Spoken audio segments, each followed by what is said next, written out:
asistir a esta presentación de este libro. En primer lugar, pues las gracias al museo, a la UNAM. Este museo es de la UNAM, es el segundo en su tipo.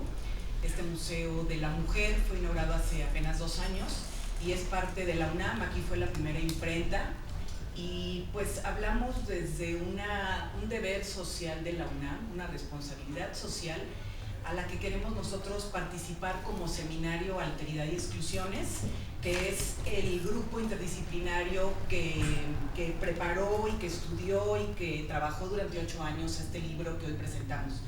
El libro Alteridad y Exclusiones, un debate social, vocabulario para el debate social y político, editado por la Facultad de Filosofía y Letras y por la editorial Juan Pablos, ¿verdad? Este libro es resultado de un seminario, como les decía, interdisciplinario que lleva 8 años de trabajo, que busca analizar los problemas sociales defendiendo, por un lado, la dignidad de la alteridad, desde una posición de resistencia a las formas de exclusión generadas y sobre todo apostando o buscando una rebelión o una diferencia emancipatoria. Y hemos trabajado como comunidad de debate de una manera horizontal, de una manera inter y transdisciplinaria, podría añadir, y buscamos un debate comunitario, que sería la idea en esta presentación, ¿no? Que ustedes intervengan, que ustedes pregunten, que ustedes puedan pues aportar más ideas a este vocabulario que se presenta en este libro. Es un vocabulario que no busca definiciones, hace una historia semántica de las nociones y le interesan los efectos tanto discursivos como sociopolíticos. Este vocabulario permite construir argumentos que deriven en experimentos efectivos de intercambio y ayude sobre todo al activismo a que se produzca un discurso y a que se produzca un sentido de ese discurso, ¿sí? Para la lucha, sobre todo para la lucha en términos de cómo lo hacen las organizaciones de la sociedad civil. Y bueno, hice un pequeño resumen de la contraportada del libro que yo creo que nos puede dar más claridad de qué se busca con la propuesta de este trabajo. Y desde hace varios años, las organizaciones de la sociedad civil y la Academia en Humanidades y Ciencias Sociales han intentado dialogar sobre las violencias y las exclusiones que obstaculizan el reconocimiento y el disfrute tanto de los derechos humanos y sobre las estrategias para activar una ciudadanización.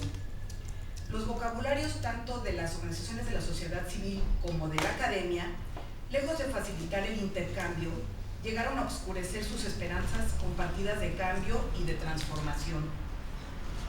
Tras muchos debates infructuosos, donde cada parte quería imponer sus virtudes críticas, un grupo interdisciplinario se dio a la tarea de recoger las diferencias, analizar sus campos de aplicación y sus efectos semánticos y políticos, con el propósito de organizar una experiencia de fundación inédita de un vocabulario para el debate, ¿sí? Que es la apuesta, es el objeto de este libro, en el cual los interlocutores hicieran uso diferencialmente del discurso mediado, y ahorita vamos a explicar qué es eso del discurso mediado. Entonces este vocabulario no pretende ser definitivo, sino una apuesta para el futuro del diálogo. En primer lugar le voy a dar la palabra a la doctora Erika Lindy, que es una de las coordinadoras de este libro. Son la doctora Ana María Martínez de la Escalera y la doctora Erika Lindy Cisneros, que están aquí presentes y nos van a hacer el favor de presentarlo. Erika lleva muchísimos años trabajando filosofía del lenguaje. Ella es profesora e investigadora de la Facultad de Filosofía y Letras. Ella tiene un doctorado, una maestría y doctorado en filosofía en la UNAM. Y bueno, llevas trabajando estas cuestiones desde, no sé, 98. Desde el 98. Y tanto ella como la doctora Ana María Martínez de la Escalera pues nos han estimulado a quienes venimos de otras disciplinas, sobre todo en mi caso, ¿no?, de la ciencia jurídica, a poder ir entendiendo pues desde un análisis crítico el cómo poder ir argumentando para defender, en mi caso, derechos desde lo político y desde lo jurídico, derechos de las mujeres, ¿no?, y derechos muy específicos, en mi caso, derechos sexuales y reproductivos. Entonces, bueno, te doy la palabra, Erika, para que nos platiques un poco de la historia de este trabajo y en qué consiste el contenido del libro. Muchas gracias, Lourdes. Quiero agradecer al Museo de la Mujer la presentación, a Lourdes también, ¿no?, por el trabajo constante que para compartir y para extender el debate colectivo, que es el objeto de nuestro seminario, en el cual participa también desde hace muchos años. Es coautora también del libro, entonces, y gracias por estar aquí. Me tocó hacer la historia de este libro, que es una historia particularmente larga, entonces voy a leer un texto pequeño. El libro que presentamos hoy procede de un trabajo interdisciplinario de debate continuo que inició en 1998 con el proyecto de investigación políticas de la alteridad, cuya sede estuvo en el Instituto de Investigaciones Filológicas de la UNAM. Desde entonces, por invitación de Ana María Martínez de la Escalera, me integré al grupo de investigación, al cual debo mi formación teórica y crítica. La deuda que contraje a partir de ese momento con este trabajo es al mismo tiempo un compromiso e incluso la pensamos como un deber. Es el deber del pensamiento que desde el campo problemático de la alteridad procura ubicar, analizar y resistir a las relaciones de dominación presentes en la academia, tanto como en la sociedad contemporánea. De todas estas actividades, la de resistencia es quizá la más importante, pero las dos anteriores, encontrar las formas específicas de dominación y analizar en cada caso singular su funcionamiento, son condiciones de posibilidad para la primera.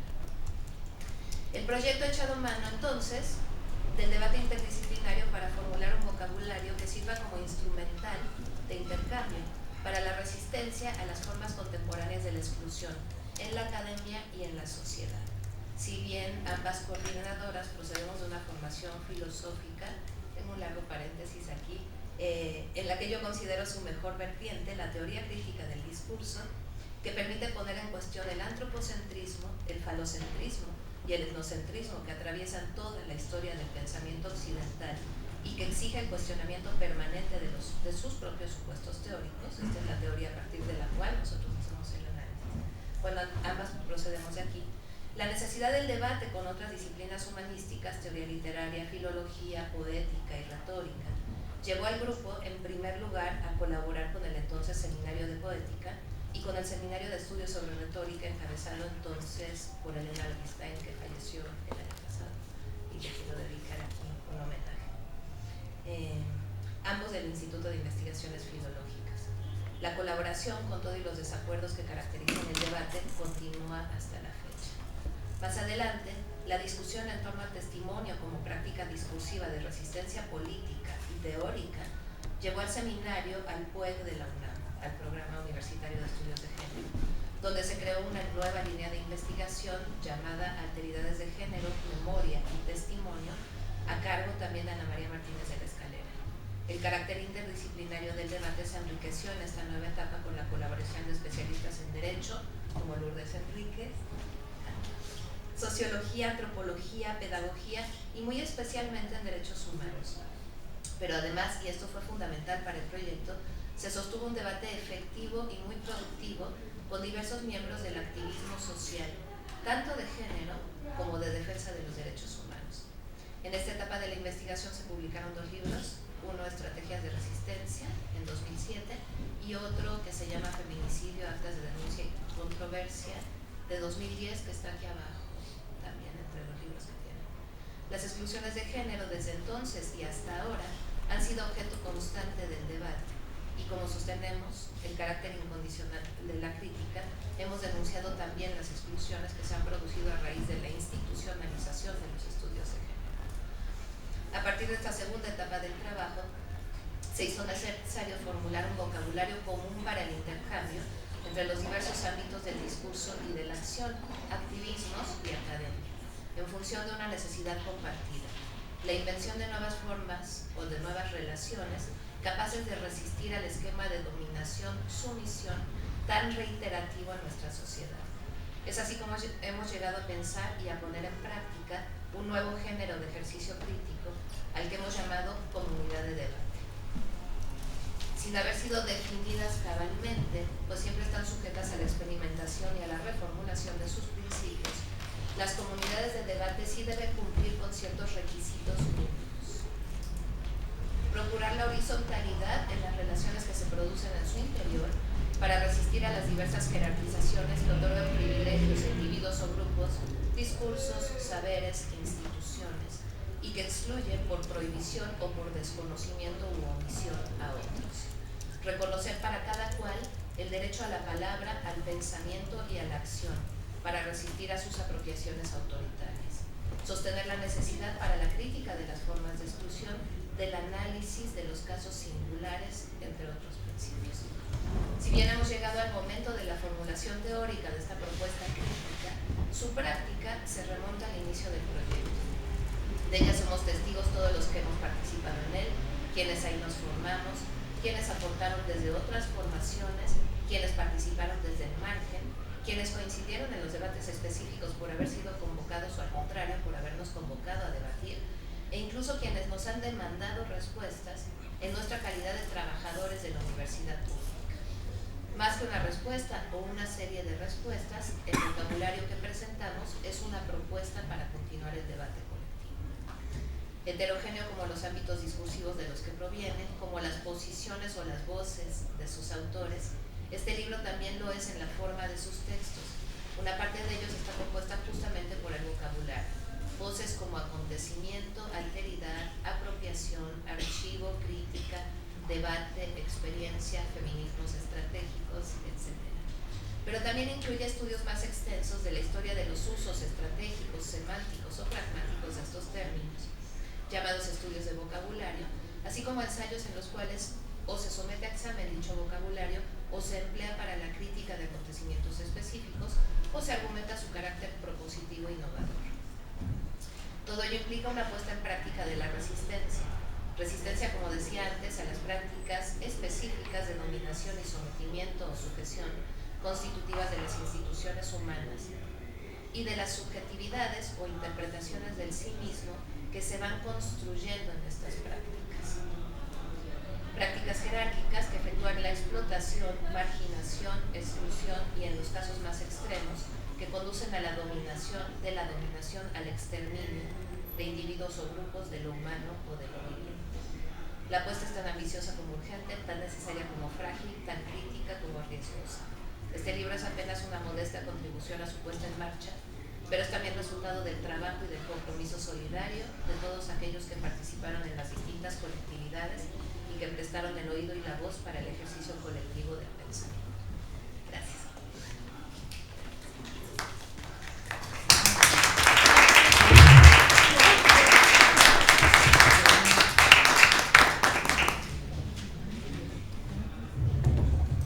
Bueno, pues muchas gracias, Erika, por hacernos la historia de este trabajo, por ayudarnos a ir entendiendo de qué se trata este libro. Y bueno, ahora me da mucho gusto darle la palabra y agradecer que está aquí otro de nuestros compañeros, que también viene de la filosofía. Él es Francisco Salinas. Francisco es filósofo, él es parte de una maestría que se llama Teoría y Crítica de las Humanidades en la UAM, Universidad Autónoma del Estado de Morelos. Francisco pues da clases y hace un trabajo muy importante en dar clases en nivel medio superior y en que pues los estudiantes de estos niveles puedan ir entendiendo las cuestiones de la alteridad, las cuestiones de la exclusión, de cómo desde la resistencia entender la exclusión generada y pues una esperanza en el porvenir por la rebelión y la emancipación de las diferencias, ¿no? Así lo pondría yo en términos a lo mejor muy simplistas, pero bueno, te doy la palabra y te agradezco que estés aquí presentando hoy el libro. Gracias. Creo que está prendido. No, es que se pone esto para que no lo veas. Buenos días.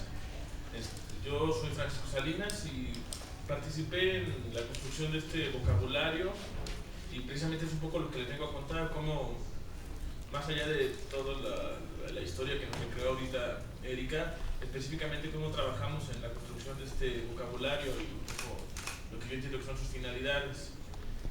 Tengo un textito que se llama Hacia la construcción de un vocabulario público, verdaderamente público. Comienza con un epígrafe de Foucault, de las palabras de las cosas, que dice: el lenguaje es, como saben, el murmullo de todo lo que se pronuncia. Alteridad y exclusiones, vocabulario para el debate social y político, es una apuesta por una serie de vocablos a disposición del discurso para su análisis, que nos permitan pensar de manera crítica varios de los temas que están sobre la mesa, problemas que se tienen que discutir, pues es necesario buscar enfoques que permitan acercamientos alternos, ya que los enfoques tradicionales llegan a carecer de fuerza, ya no para resolver temas complicados de nuestra actualidad, sino simplemente para poder mencionarlos y ponerlos al alcance de la ciudadanía, que deben ser los principales interesados en encontrar formas de decir, formas de pensar los problemas y de sumarse al debate de manera pública. La dificultad que presenta discutir los temas actuales recae en el estatismo que aqueja al vocabulario institucionalizado, oficializado o autorizado. Los términos que se inscriben oficialmente en los debates y han permitido distintos decires y opiniones, al mismo tiempo en ese sumarse al lenguaje oficial pierden fuerza retórica, pues los mecanismos que permiten decir también apropian lo que se dice y regulan el cómo se dice. Esta operación es analizada en el presente vocabulario bajo el vocablo de apropiación, donde se describe cómo se dan estas operaciones que privatizan el discurso y cancelan la posibilidad crítica. Así, la apropiación exclusiva cancela coercitivamente los efectos disruptivos de la retoricidad, pues fija las significaciones de una palabra o de un discurso, naturaliza aquello que refiere y posibilita la exclusión de su crítica. Una cita de texto. Por esta razón, una de las principales tareas de este trabajo es introducir una serie de vocablos que sirvan para el debate público, manteniendo su capacidad crítica y cancelando al mismo tiempo la posibilidad de apropiación. Los vocabularios seleccionados y trabajados en este proyecto son viejas palabras que es necesario rescatar y poner en funcionamiento de nuevo.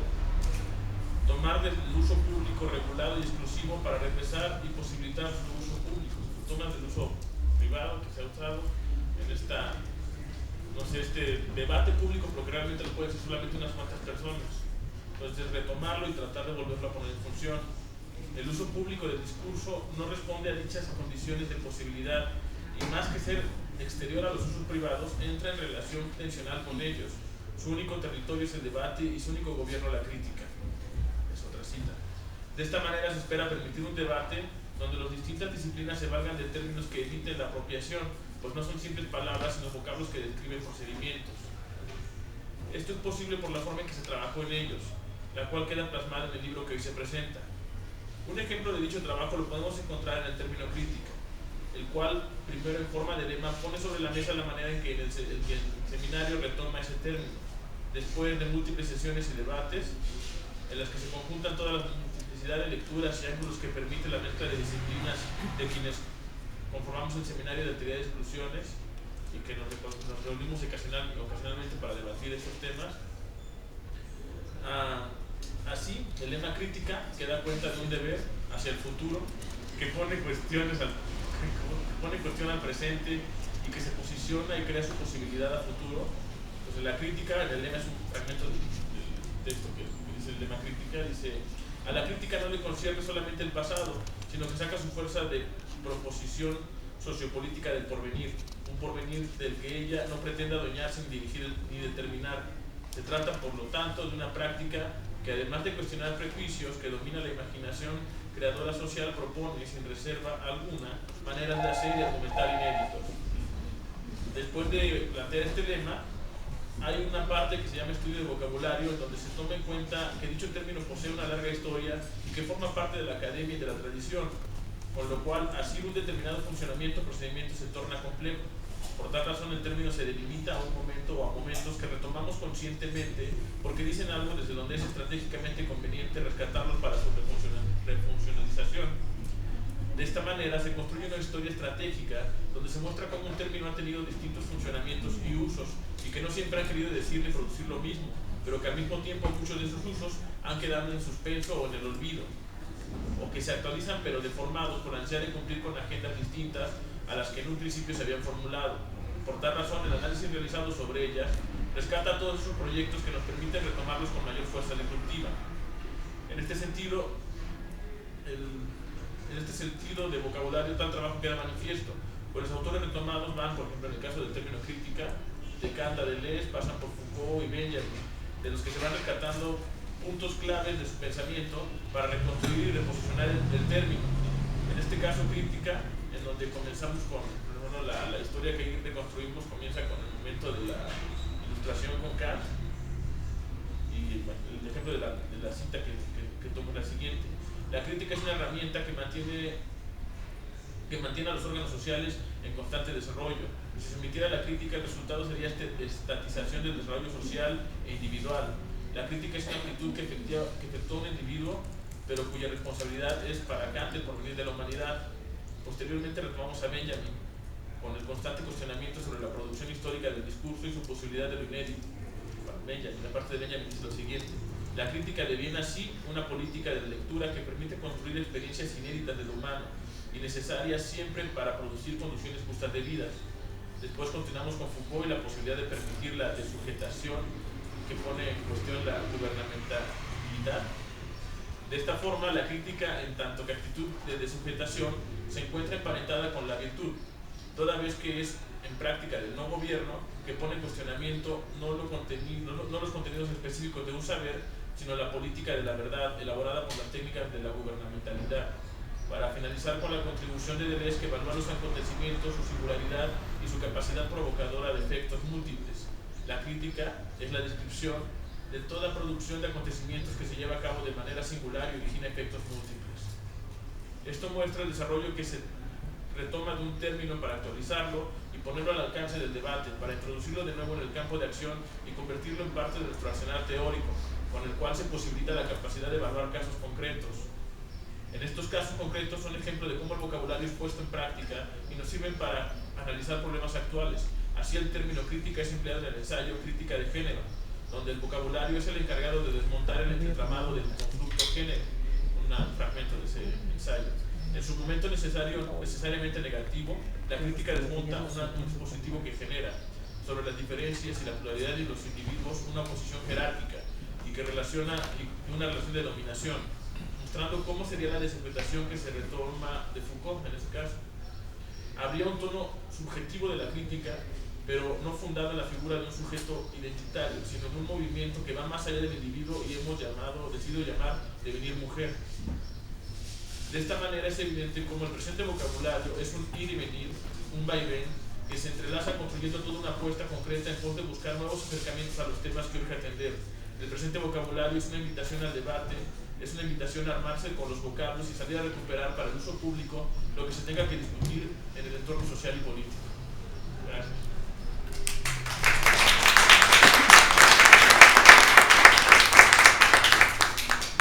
Muchas gracias, Francisco. Yo aquí diría la crítica de género, y bueno, estando aquí en este recinto del Museo de la Mujer, pues tenemos que volver a construirla, y es un ofrecimiento que hacemos, ¿no? El poder, después del debate interdisciplinario que tuvimos para poder redefinir esto que es la crítica de género y cómo se lo han apropiado todas estas políticas públicas conservadoras y que solamente están haciendo un discurso que va hacia afuera, hacia reportes a Naciones Unidas, etcétera. Tenemos que desenmascarar toda esa simulación y tenemos que recurrir pues a las prácticas discursivas, al armar argumentos desde otro lugar, y bueno, es la apuesta que queremos hacer, ¿no?, con este vocabulario.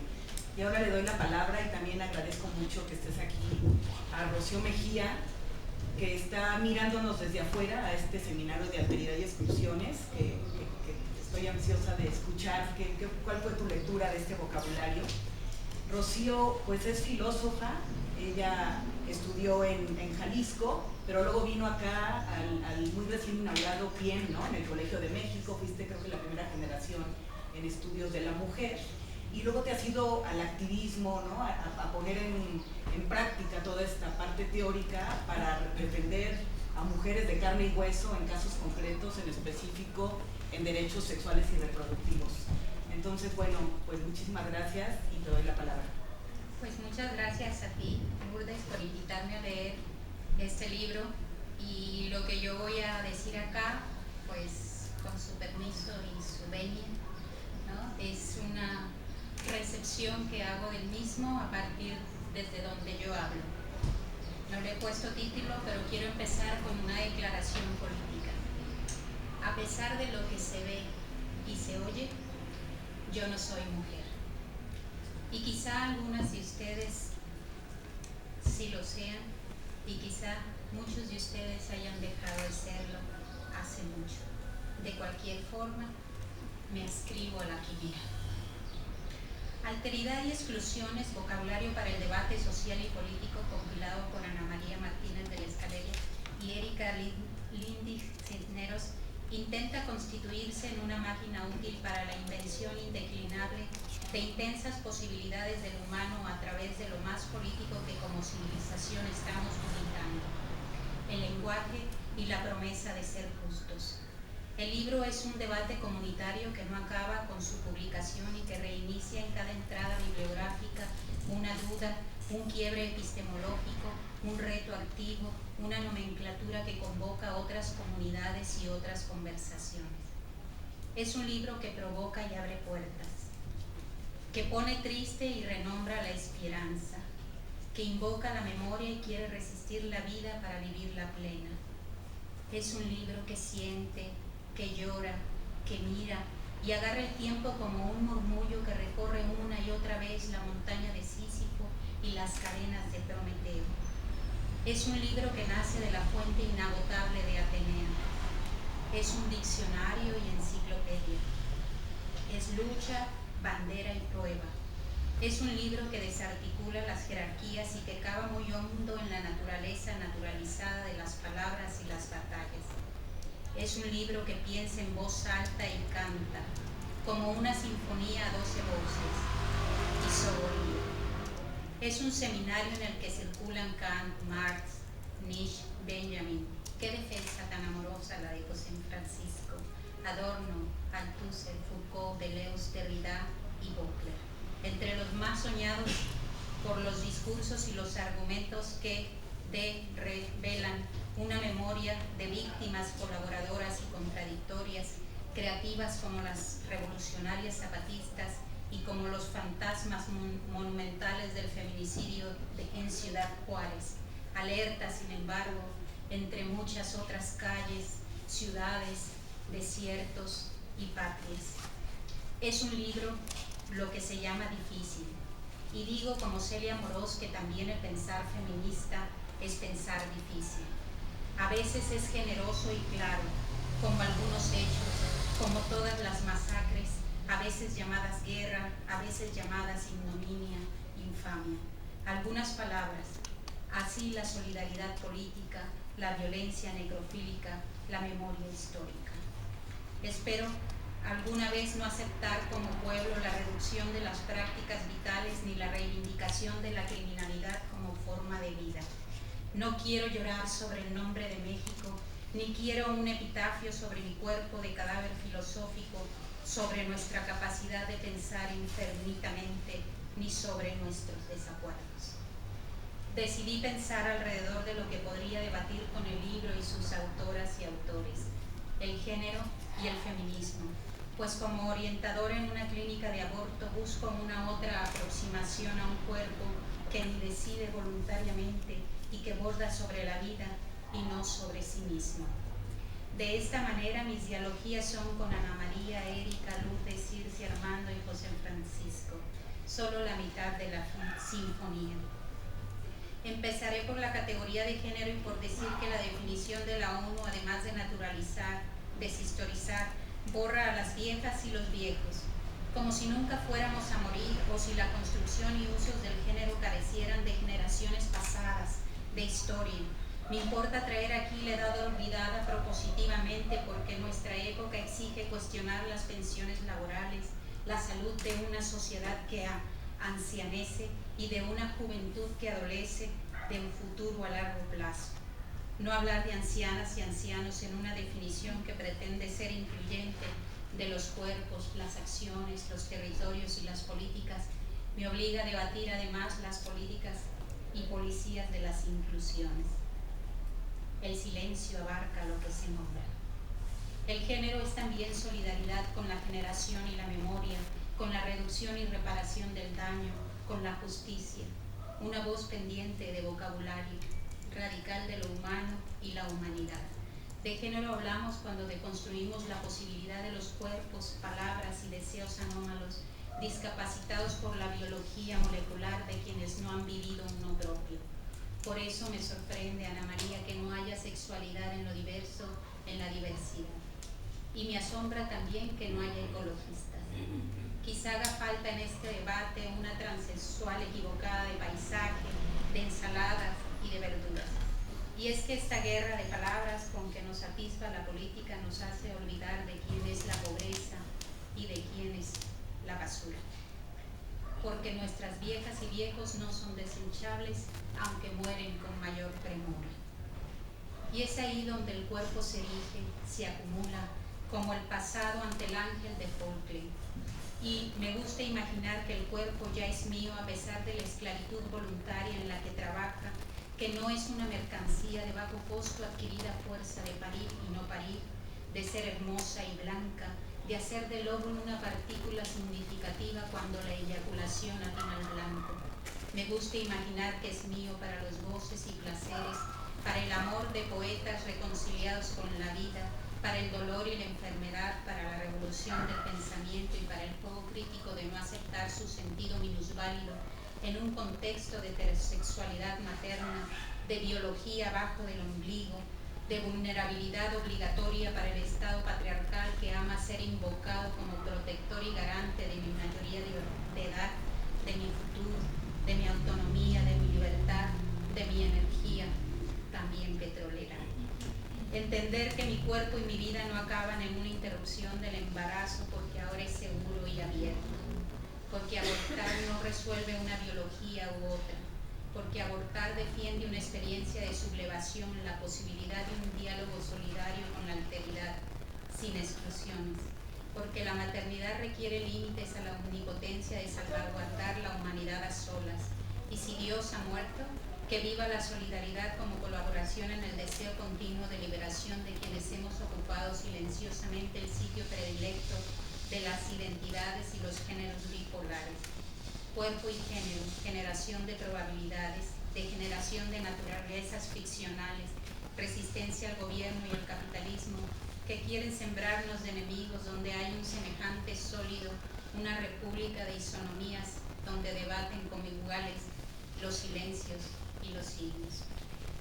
Querida Lourdes, yo sé lo que desesperan la dominación y la discriminación, la desarticulación de las mujeres encarceladas por homicidio en razón de parentesco, que es el nombre criminal de la oligarquía jurídico-cristiana, ha elegido para el acto de abortar la historia de los crímenes en Juárez y otras latitudes de esta patria local y el mundo patrilocal que resiste consistente a más de 40 años de lucha feminista en México.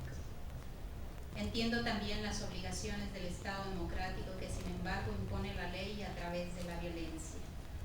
Lo que me resulta inexplicable es por qué en nombre de los derechos humanos las feministas abandonamos a veces, como dice Ana María, la coherencia entre el decidir y hacer con nuestros cuerpos para solicitar el paternaje del Estado legal y reducir la lucha al litigio de casos emblemáticos que implican éticamente al feminismo, quizá como colaborador de los mecanismos de explotación de un Estado necropolítico.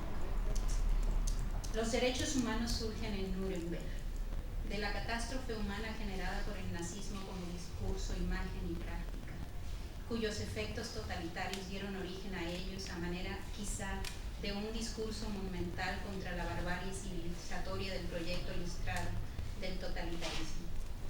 Por eso pienso que no tendremos una definición, enunciación positiva de los mismos, y me duele saber que el delito se perpetúa con ley y sin ella.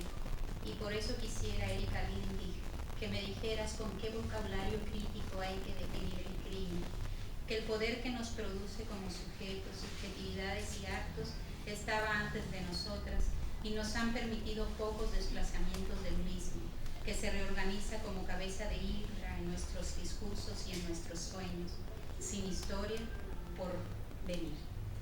¿No estamos ante la presencia de un derecho divino? Me gustaría que el tiempo te dejara, Lourdes, llenarlos de sentido y ganarle la batalla legal a quienes piensan que Dios habla por ellos. Yo he estado en el campo algodonero, quiero decir en el monumento al feminicidio ordenado por la Corte Interamericana al Gobierno de México. Y Erika tiene razón. Muerde la contradicción. Da miedo imaginar en esa inmensidad donde aparecieron los cadáveres de 5 o 8 mujeres, casi niñas, víctimas de feminicidas y de feminicidio. Ya no debemos llorar esas vidas que se han ido. Son vidas que solo importan a la memoria de unas cuantas conciencias. Repara el daño y el trauma vivido por Juárez, por las madres y las víctimas, que hasta el 2011, según Julián Monarres, iban 1271. Algunas madres decidieron que los nombres de sus hijas no aparezcan en un monumento a la ignominia. Tampoco hubo un orden de escritura, y la escultura que corona el monumento es una mujer que no se parece a las que han asesinado y desaparecido. Es un vestigio para transformar la memoria, remozarla y hacer tolerable la violencia extrema, la violencia letal. En este contexto me alegra que José Francisco analice nuevas fuentes para definir la violencia y dejar de abusar de algunos de los conceptos más comunes, más naturalizados, como dice Ana María, como el de violencia de género, del discurso y de la imagen. A veces creo que entre las experticias existe la creencia de que ellas son los jueces y un estado excepcional, también propietarias de la violencia. Es violencia el regalo, no el don. María Jesús Izquierdo advierte sobre el riesgo acrítico y descriptivo de definir la violencia en términos de las relaciones posibles entre mujeres como víctimas y hombres agresores, como una lógica de naturalización deshistorizante, binaria y excluyente que nos impide analizar las capacidades de violencia que hay entre mujeres y desde las mujeres, tentación de la inocencia y la posibilidad de victimización de hombres que María Jesús Izquierdo denomina como explotación libidinal y económica. Para concluir, quiero leer un poema de José Emilio Pacheco que desde mi punto de vista describe en su brevedad y su ausencia lo que este libro ofrece en su retórica. Contraelegir. Mi único tema es lo que ya no está. Mi obsesión se llama lo perdido. Mi pulsante estribillo es nunca más, y sin embargo amo este camino perpetuo, este variar segundo tras segundo, porque sin él lo que llamamos vida sería de piedra.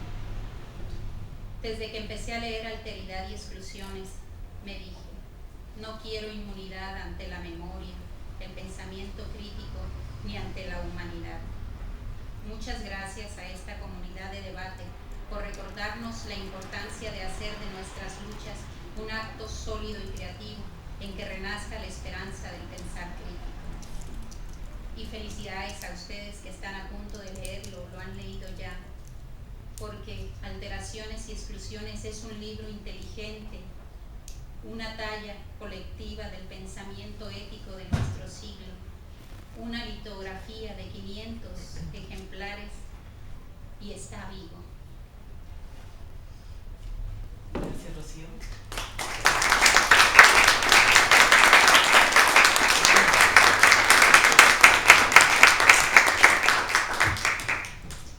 Pues gracias, Rocío, por aceptar venir, por tomarte el tiempo de leerlo y de dialogar con esta comunidad de debate.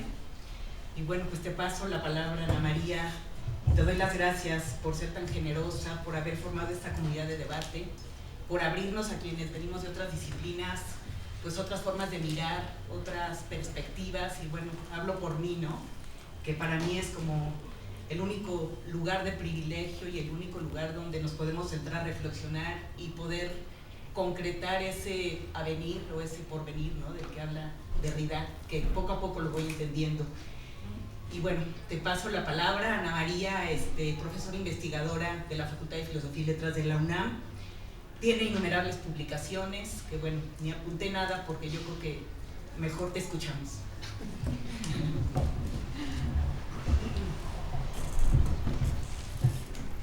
Sí se me escucha, ¿verdad? Más cerquita. Más cerca. Sí, está. Ahora sí. ¿Sí? Sí. Bueno, muchas gracias por estar aquí, por escuchar todo lo que hemos escuchado y por, espero, hacer buenas preguntas dentro de un momento. Entonces yo seré breve, déjenme que nada más, a reserva de que aquí ya se ha dicho y se ha situado un poco este trabajo, de muchos años de discusión, de pensamiento que creímos serios durante mucho tiempo y de invitación a la conversación, al diálogo con las otras y con los otros. El trabajo de alguna manera está condensado o consolidado, si quieren ustedes, en un libro que está hecho para ser destrozado, es decir, para que otra vez regrese al debate.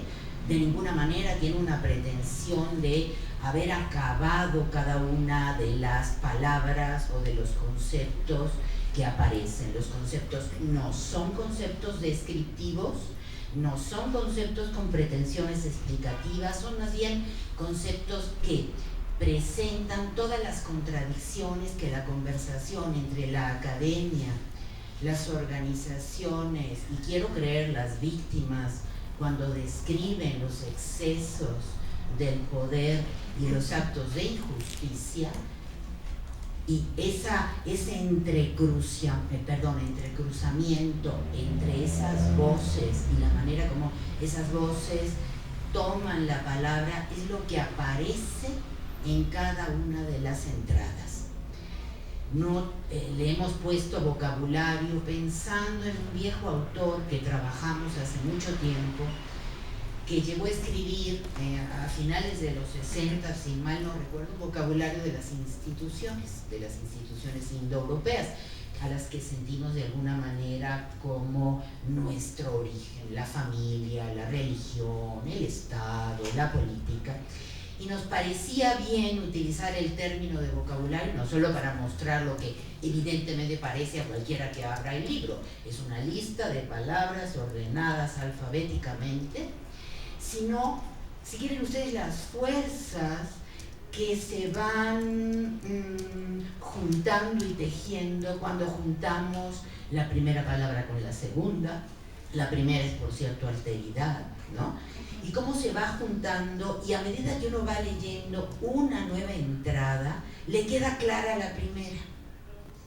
Y la segunda y la tercera, que a su vez se ven modificadas una vez que uno recorre todo el libro y llega a los ensayos, que de una manera muy peculiar, muy particular, desde una enunciación donde la marca de la subjetividad, y no solo de la profesión o de la práctica de quien escribe, sino de otras formas de subjetividad, que empiezan por la lengua, la manera como uno lo utiliza, pero también las experiencias de vida que uno ha tenido, las experiencias críticas, la primera vez que nos acercamos a ciertos problemas, y esos problemas han dejado su marca en nosotros. Y lo resuelve uno por escrito, o sea, podría uno resolverlo de muchas maneras. Conocemos muchas mediaciones en la vida contemporánea.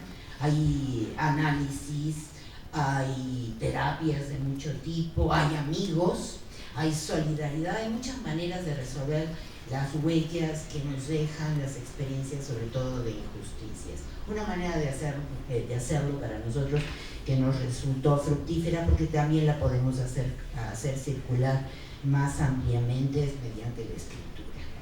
Entonces la invitación a ustedes es que se apropien del libro, arranquen aquellas páginas que les parezcan importantes, que se apropien, que modifiquen, que pongan en circulación, en cuestión, que hagan preguntas, no solo a los autores, sino a la situación y a las experiencias que lamentablemente estas experiencias de injusticia, para acabar pronto, para decirlo rápidamente, hemos vivido todos y seguimos viviendo. Y sobre todo incitar un poco a pensar. Creo que comentabas la dificultad a veces de la lectura del libro, es cierto. De hecho, nos formamos en una facultad donde el vocabulario de intercambio, el vocabulario de análisis no es sencillo. Pero la dificultad, el hecho de reconocer algo como difícil, no es reconocerlo como algo que debemos olvidarlo o dejarlo de hacer porque nos cuesta trabajo, sino todo lo contrario. Todo pensamiento es dificultoso, tiene que tomar en cuenta muchas cosas y si además tiene que tomar en cuenta la profunda diversidad, es decir, lo diferencial, el hecho de que se esté produciendo continuamente transformaciones, que esto que creíamos identidades cerradas, clausuradas, sobre las cuales ya no podíamos decir nada, se abren al cambio, a la transformación, que pueden ser tocadas, que pueden ser modificadas todo esto que hemos intentado decir es difícil, ¿no? Ciertamente ahí hay dificultad. Poner en operación la alteridad, que en principio es un proceder, es un procedimiento que está en las cosas, rompe toda posible identidad. No solo identidades de género, identidades de lengua, identidades políticas, comunitarias, sino la identidad entendida como esa unión en un mismo concepto de los significados, los usos y su referencia. La alteridad cruza todo esto, lo rompe, lo abre, lo hace eclosionar. Y creo que esta alteridad se da, existe, es decir, es experiencial, para decirlo más claramente, pero además tiene que ser propositiva, tiene que ser una operación que nosotros llevemos a cabo sobre las palabras. Y una cosa ya para acabar, una cuestión que me parecía importante y que creo todavía que el libro puede suscitar, y que este tipo de trabajo, porque este trabajo nada más registra el trabajo de una comunidad que creció en número, que dialogó y conversó con muchísimas otras organizaciones, sobre todo de lo que se llama sociedad civil, que conversó con víctimas, que se apropió de esos testimonios de las víctimas, etc. Y esto esperaría yo que estuviera aquí en el libro. Y estuviera, el libro hiciera posible, una vez apropiado, destazado y retomado de las formas que fueran, hiciera posible una vez más la toma de la palabra. Cuando nos reunimos por primera vez y nos dio la bienvenida el Programa Universitario de Estudios de Género, uno de los temas era el testimonio, que veníamos trabajando desde el 98, el testimonio de las víctimas. Y lo primero que importa del testimonio es el acto de toma de la palabra. Fíjense ustedes, uno dice testimonio y piensa normalmente, reduce al pensar en el testimonio una situación bastante compleja.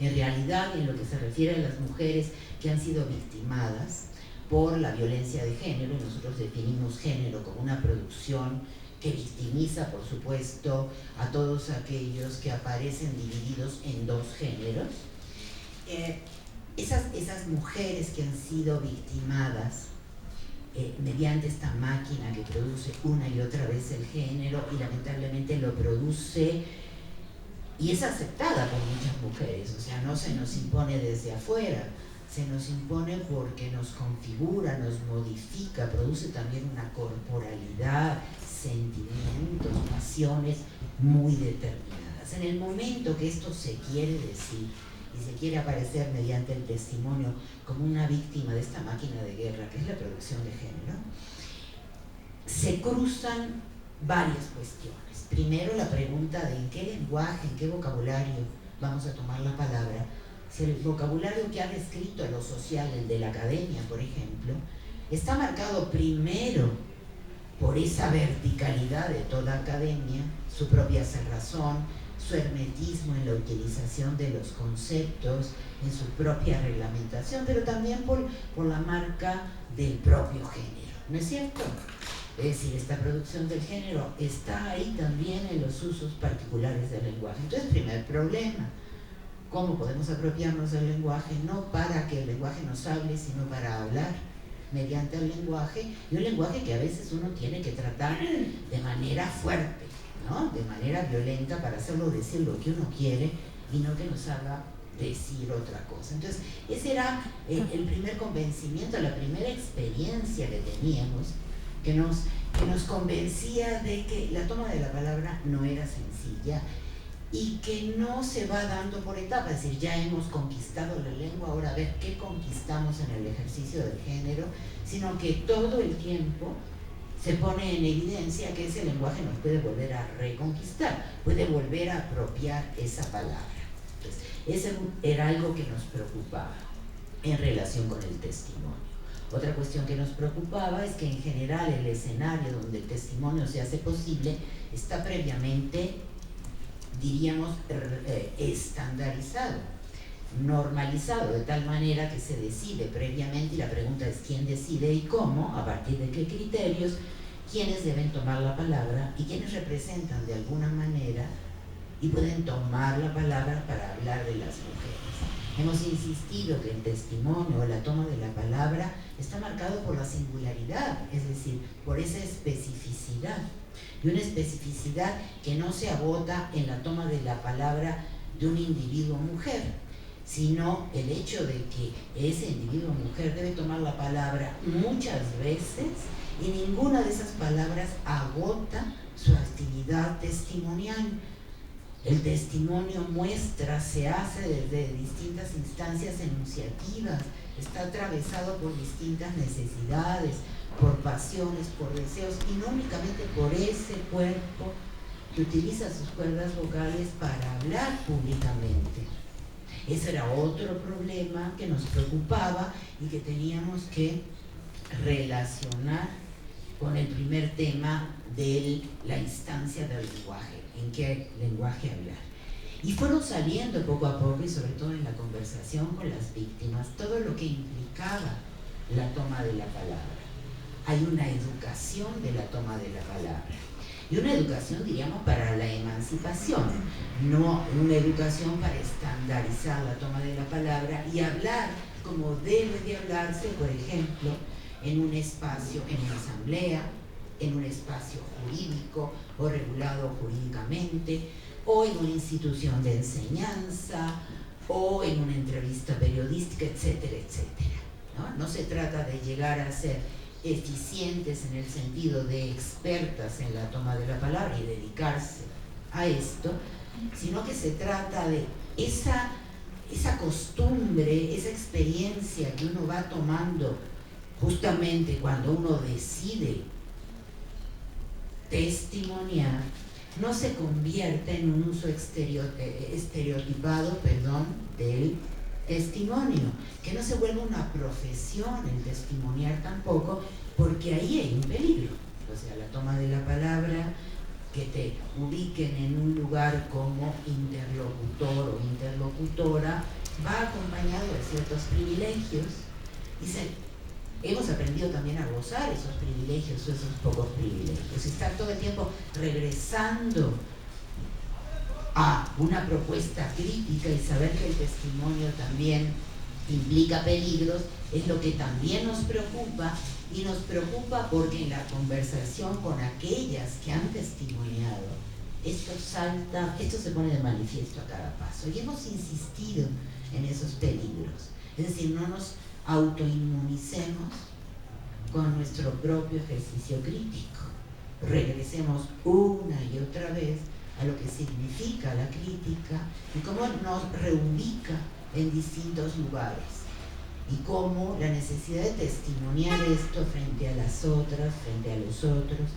frente a la sociedad, pero también frente a nosotras mismas, nos obligan a un ejercicio permanente de crítica. Y de alguna manera esto queríamos que se viera en el libro, sin caer en relatos o narrativas demasiado específicas o de carácter testimonial, pero dejar que ese testimonio sí entintara, tiñera cada una de las palabras y cada uno de los vocabularios. Un libro tiene sus limitaciones, una serie de conceptos y de palabras que se utilizan para hablar de nosotros mismos en circunstancias de peligro, tiene sus límites también, empezando por límites temporales, no te puedes extender. Seguramente hemos dejado muchas cosas fuera, y de eso se trata, volver, es decir, regresar el libro para volver a plantear un nuevo debate. Todos los debates con seguridad se plantean desde un lugar, eso no quiere decir que el resultado del debate sea la realización de las intencionalidades de aquel que esté convocando el debate.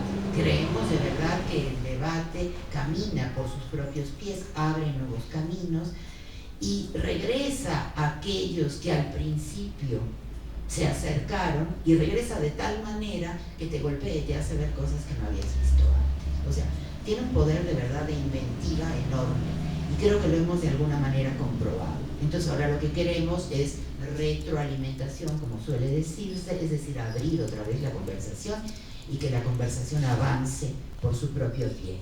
Y aquí estamos, es decir, yo esperaría preguntas ahora, intercambio de algún tipo, por favor, porque eso es lo que buscamos cuando presentamos el libro de esta manera, de una manera más o menos colectiva, esperando de verdad buenas lecturas, muy buenos ejercicios de lectura, que no tienen que ser de todo el libro, de verdad, pueden quedarse en una o dos palabras, y de esto se trata, apropiarse también del ejercicio de lectura como un ejercicio distinto, como un ejercicio crítico, pero como un ejercicio en el cual poder desarrollar también la toma de la palabra, es decir, la lectura no es pasiva, implica actividad, toda lectura implica la toma de la palabra.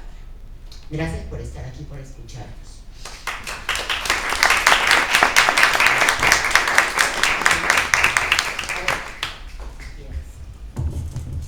Bueno, pues retomando las palabras de Ana María, ¿qué les parece si abrimos a un debate comunitario, a que nos retroalimenten, a que hagan preguntas, comentarios? No sé quién quiere iniciar. Y gracias por estar aquí, gracias sobre todo a muchas amigas, amigos que nos hacen favor de venir a la presentación. ¿Alguien quiere comenzar? Sí, gracias, Anaís. Hola, soy Anaís Zamora, vengo de SUNAC, soy reportera. Entonces, hablando de esta dificultad que presenta el libro y de esta apropiación que tiene el libro, no sé si alguno de ustedes podría explicarme en términos, digamos, más pragmáticos, cómo podría apropiarse este libro para lograr esa igualdad o al menos alejarse de la exclusión. Y también tengo una pregunta que es como más personal. Volver a repensar los términos ya no implicaría también redefinirlos, y esa redefinición no entraría en de nueva cuenta en una definición que sea excluyente. O sea, no entraríamos en un círculo que estaría pasando una y otra vez.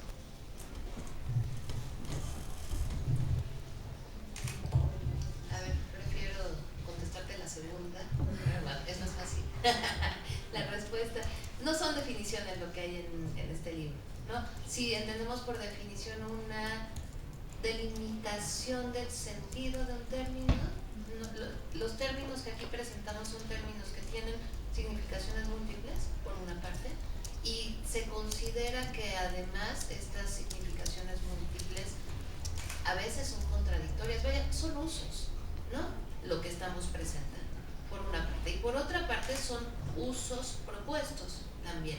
Después de un debate largo, colectivo, decidimos, por ejemplo, que convenía que incluyéramos el término solidaridad. Después de una historia política en México que se había apropiado del término solidaridad para las políticas públicas de Salinas, ¿no?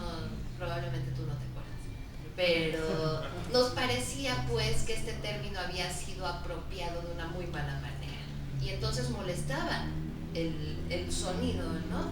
Y sin embargo tiene otra larga historia crítica, el término, encarnada en movimientos de resistencia políticos que nos parecía importante rescatar. Y así decidimos conviene incluir el término solidaridad en un momento específico, pero en otro momento específico conviene no incluirlo. Y entonces se desecha. Y entonces para hablar de las relaciones que queremos pensar como relaciones horizontales, usamos otro. Ningún término se postula como útil en todo momento para el debate crítico, ¿no? Es útil provisionalmente. Como herramienta, como decía Foucault, y si no sirve entonces se tira a la basura y se escoge otro. Pero para todo esto hay que hacer el análisis de la historia de los usos del término, ¿no? Sin proponer una definición. Entonces, en ese sentido, no es un diccionario, ¿no? Por eso le quisimos llamar vocabulario y quizá emparentarlo más con un diccionario de uso, ¿no? Pero con un diccionario que ha decidido unos usos como propuestas en un momento específico y para lo que sirvan. Y si no sirven, se buscan otros. Sí falta justicia, ¿no? Sí, para las próximas actualizaciones del seminario.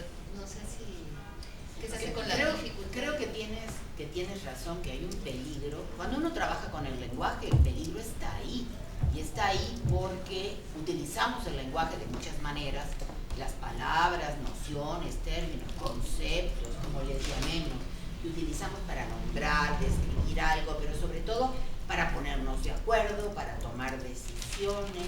Se hacen muchas cosas con el lenguaje, pero nada garantiza que tú te puedas apropiar a tal grado del lenguaje que solo lo obligues a hacer lo que tú quieras. Por ejemplo, definir, explicar, testimoniar, criticar. No hay manera, el lenguaje se te escapa. En general podemos ser francamente hablados por el lenguaje, no solo por las palabras, no solo por los términos, sino un poco por esta lógica sintáctica o gramatical del propio lenguaje que te obliga a hablar de cierta manera. El peligro está ahí y no hay manera de resolverlo de antemano. ¿Qué es lo único que tenemos frente a un lenguaje que se nos escapa? La conversación. Tenemos que seguir hablando, si es necesario aclarar, explicar, renunciar a algunos significados que has utilizado antes y recurrir a otros, se hace. El lenguaje también puede ser utilizado como un instrumento, pero un instrumento que moldees, limes, le quites una parte, ¿sí? Agarro esto, le quito las patitas y lo utilizo de otra manera. Y lo utilizas para algo impensado en principio, para lo que servía este aparato. Lo mismo sucede con el lenguaje. Y lo único que tenemos a mano es la conversación, una conversación que se socialice, es decir, que se intercambie, que te lleve por nuevos lugares y que tenga fuerza de invención. Entonces, el peligro que tú señalabas como tu segunda pregunta o tu segunda intervención es un peligro interesante porque mueve a la invención. A ver, ¿qué se nos ocurre para evitar que estas palabras, ¿sí?, se queden, diríamos, como palabras de museo? Que podemos exhibir grandes palabras, grandes lemas, grandes frases que ya no nos digan nada, o digan lo contrario de lo que queremos que ahora digan las palabras o los lemas. Eso con respecto a lo que decías al principio. Y luego dijiste una cosa, o sea, ¿cómo utilizar?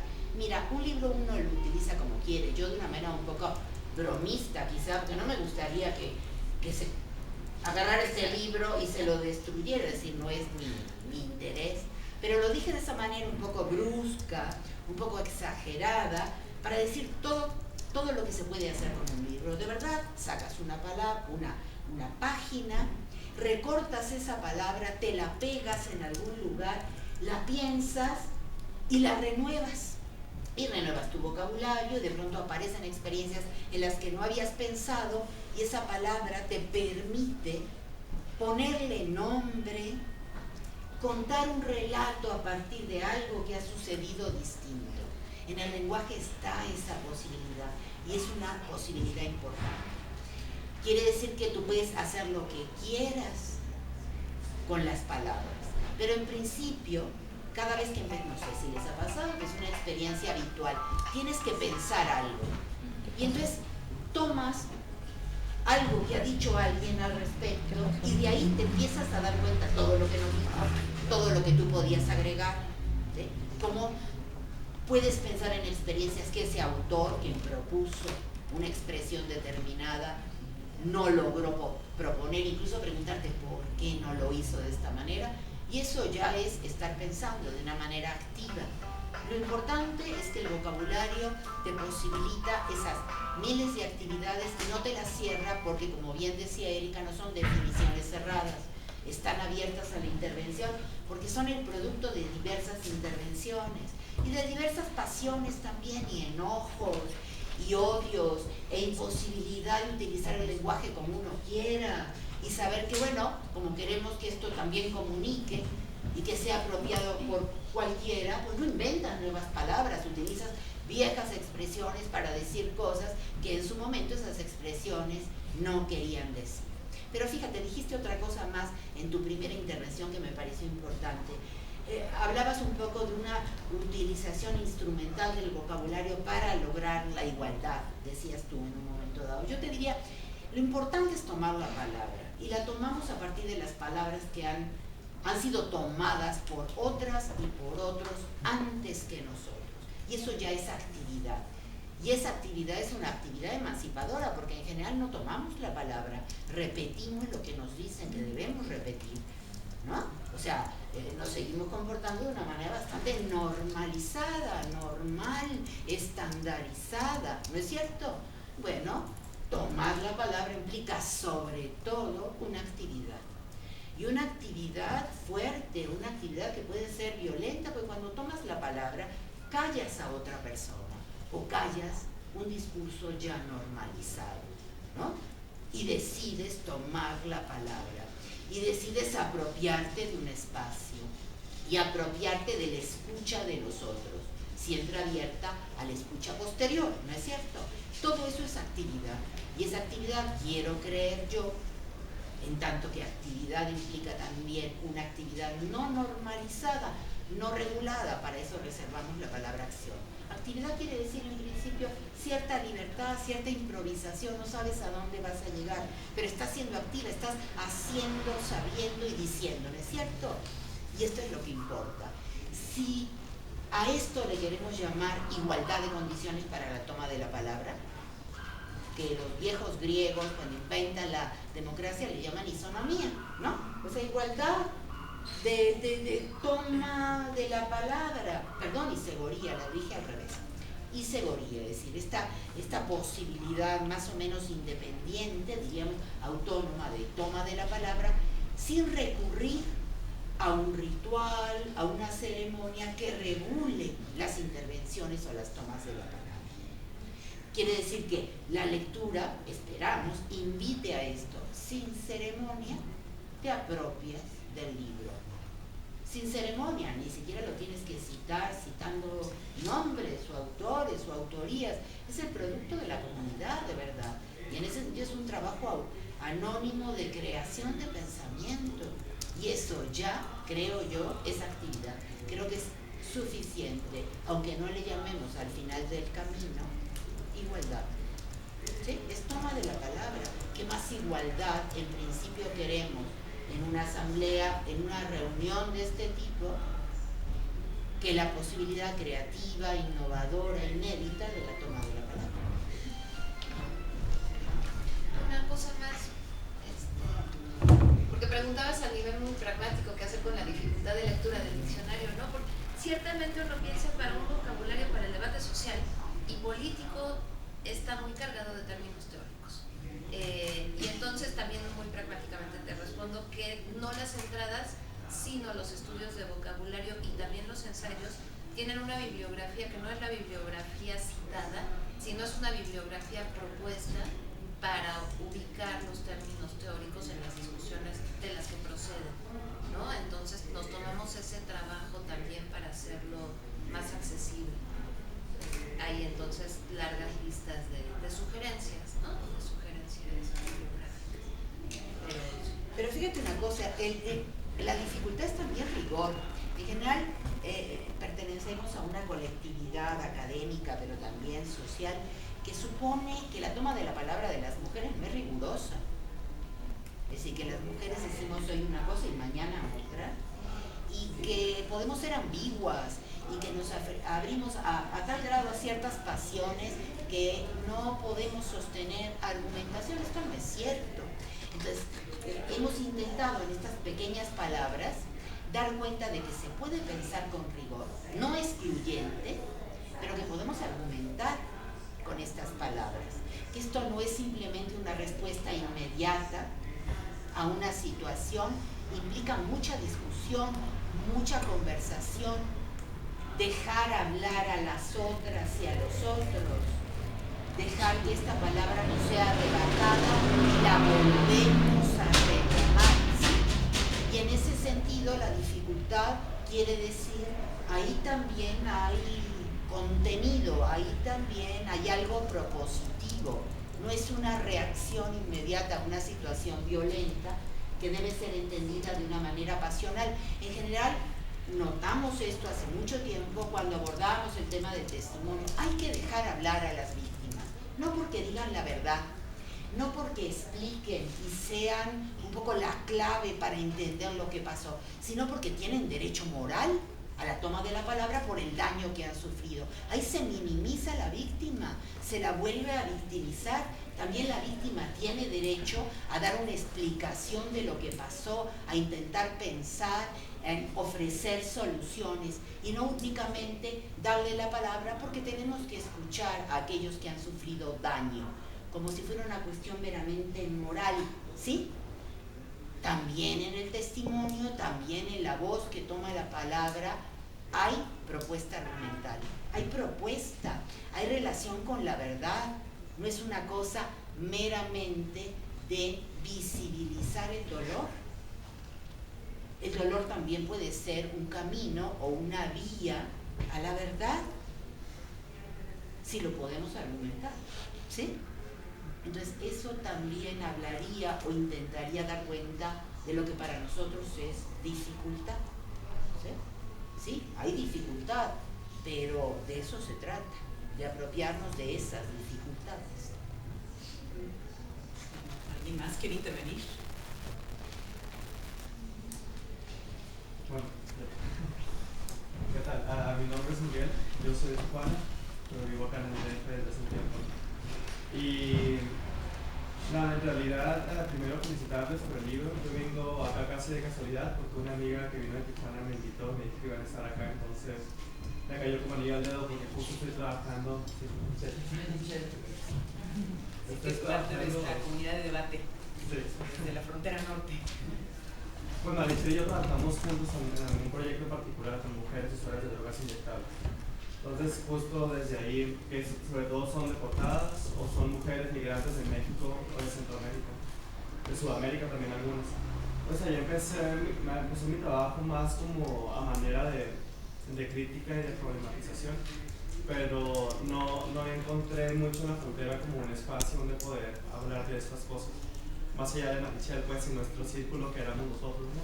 Un grupo de, pues, tal vez de activistas. Y de preocupación era sobre todo en relación al trabajo que actualmente está realizando la sociedad civil. Ustedes han hablado de diálogos que han generado con la sociedad civil en este espacio de diálogo comunitario, ¿no? Pero de repente, estando dentro de algunos movimientos, me he dado cuenta también de que falta mucho la capacidad de reflexión crítica en relación a los problemas que la misma sociedad civil trata de abordar, ¿no? Y algo que me parece verdaderamente preocupante es como de repente nosotros de la sociedad civil también tomamos los mismos discursos del Estado, en este caso nosotros que trabajamos la salud sexual y reproductiva, ¿no? Los discursos de salud del Estado, nos apoyamos de ellos sin siquiera cuestionarlos. Entonces vamos nosotros trabajando y haciendo de cierta forma incidencia y trabajo a nivel comunitario algunos otros de una manera casi como deslizando el discurso, ¿no? Y me parece que eso en algún momento, por lo menos en el área que yo trabajo, dejó de proponer y dejó de sumar a una situación que de por sí ya es compleja. Entonces ahora estoy, como parte de mi trabajo de maestría, estoy en psicología social comunitaria, que en muchos sentidos es una psicología política, ¿no? Y en ese trabajo que estoy haciendo ahora, que es trabajo con hombres que tienen sexo con otros hombres y que practican sexo sin protección, como de repente la misma política del Estado trata de imponer el condón, ¿no? Siempre el uso del condón, y no digo que esté mal, pero tampoco digo que esté bien. Es decir, me interesa saber o escucharnos discurrir de las personas que lo practican o que deciden hacerlo. Y me he encontrado, por ejemplo, que el discurso de la salud pública es muy contundente, ¿no? Usa el condón siempre. Y que los estudios desde la epidemiología, que no es crítica, ¿no?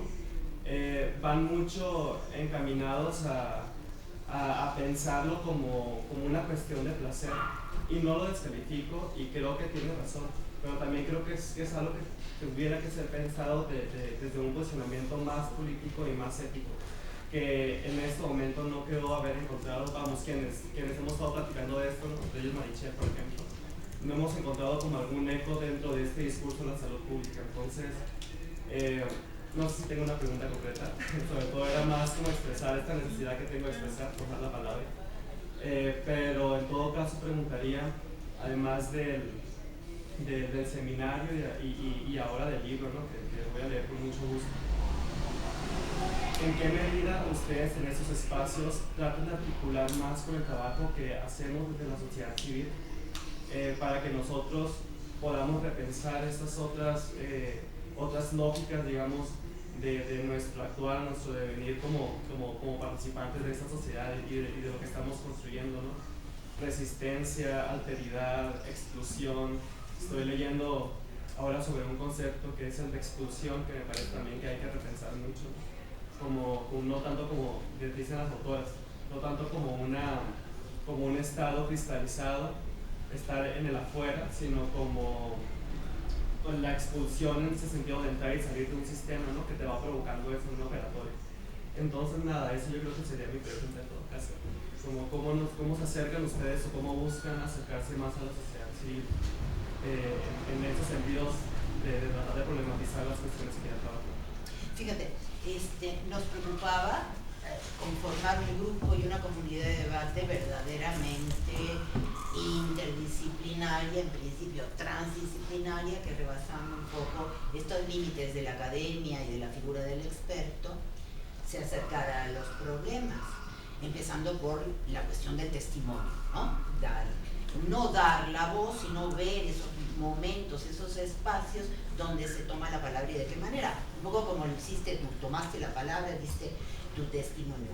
Fuimos invitados por grupos, se acercó gente a nosotros que venía, iba, no asistía, digamos, todas las sesiones, todas las semanas, pero en ese intercambio nos fuimos acumulando una serie de discursos, de problemas, de formas de interrogar, que nos mostraron que los conceptos que veníamos trabajando desde hace mucho tiempo eran insuficientes y que también en lo que tú llamabas sociedad civil se está generando vocabulario, ¿no es cierto? Y ciertas formas de discurso, además de una manera efímera, es decir, de una manera provisional para resolver cuestiones inmediatas.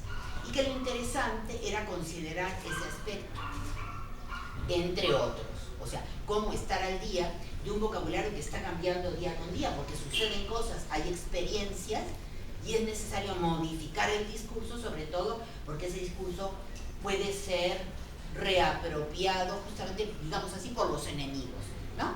Entonces, esa relación con estos grupos de activistas y otras organizaciones de la sociedad civil y otro tipo de expertos dentro de las ciencias políticas o de las ciencias sociales y en general de las humanidades, nos mostraron que era bastante complejo y sobredeterminado esto que queríamos hacer, que era simplemente extender una y otra vez el debate.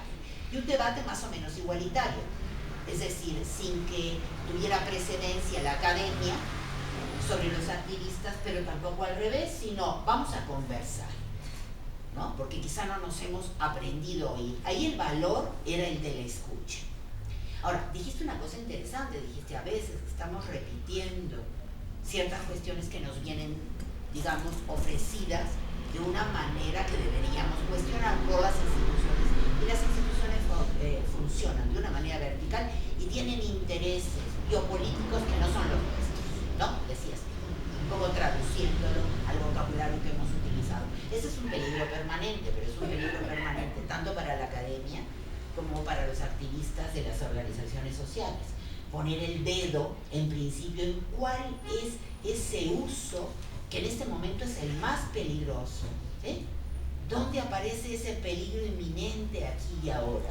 Tú decías incluso la palabra sociedad civil, que yo retomé. Yo te diría, vamos a discutir, cuando decimos organizaciones de la sociedad civil, ¿a qué nos referimos? Porque si tú describes desde ciertas ciencias sociales organizaciones de la sociedad civil dentro de las iglesias, ¿no?, como los grupos de derechos humanos, como los activistas del tipo que tú describes, ¿no? Entonces hay un poco de todo. Ese término quizá no nos convenga. En principio nos sirve para intercambiar, nos sirve estratégicamente. Esa palabra para nosotros, y Lourdes lo sabe muy bien, ha sido muy importante. A veces estratégicamente tienes que aceptar una serie de conceptos, propuestas, indicaciones, porque las puedes en su momento reutilizar. Si no te puedes plantear en el margen del margen, es decir, en la marginación de la marginación, porque terminas sin ser escuchado y no poder hacer nada. Entonces era importante aprovecharse, porque en realidad lo que hay, yo hablaba antes del lenguaje, lo único que hay son usos, empleos, formas de apropiación. Bueno, ahora te apropias del término y insistes en utilizarlo, pero haciéndole buenas preguntas.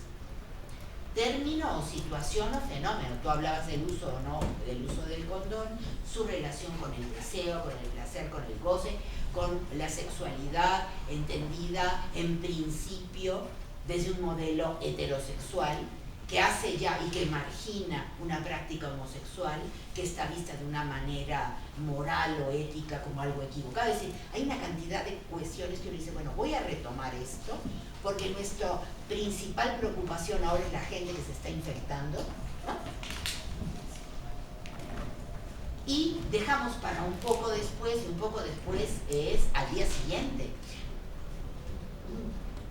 Perdón, es que tengo chicle y siempre me trago chicle. Y siempre pública, en clase. Estoy hablando en clase y me ahogo. Bueno, entonces, mañana, pasado, dejemos esto que nos preocupa, que pertenece, si quieres, a un marco más general de dominación. Ahora tratemos estratégicamente esto, porque lo que hay que hacer es instrumentalizar algo para evitar la muerte, el contagio. ¿Sí? Y si ahí tenemos que hablar del condón, lo hacemos. Mañana nos organizamos para discutir esto, cómo fue producido, a quién gana, porque finalmente hay una industria que lo produce, ¿no? Y que tampoco te da garantías, porque el problema es que no te da garantía.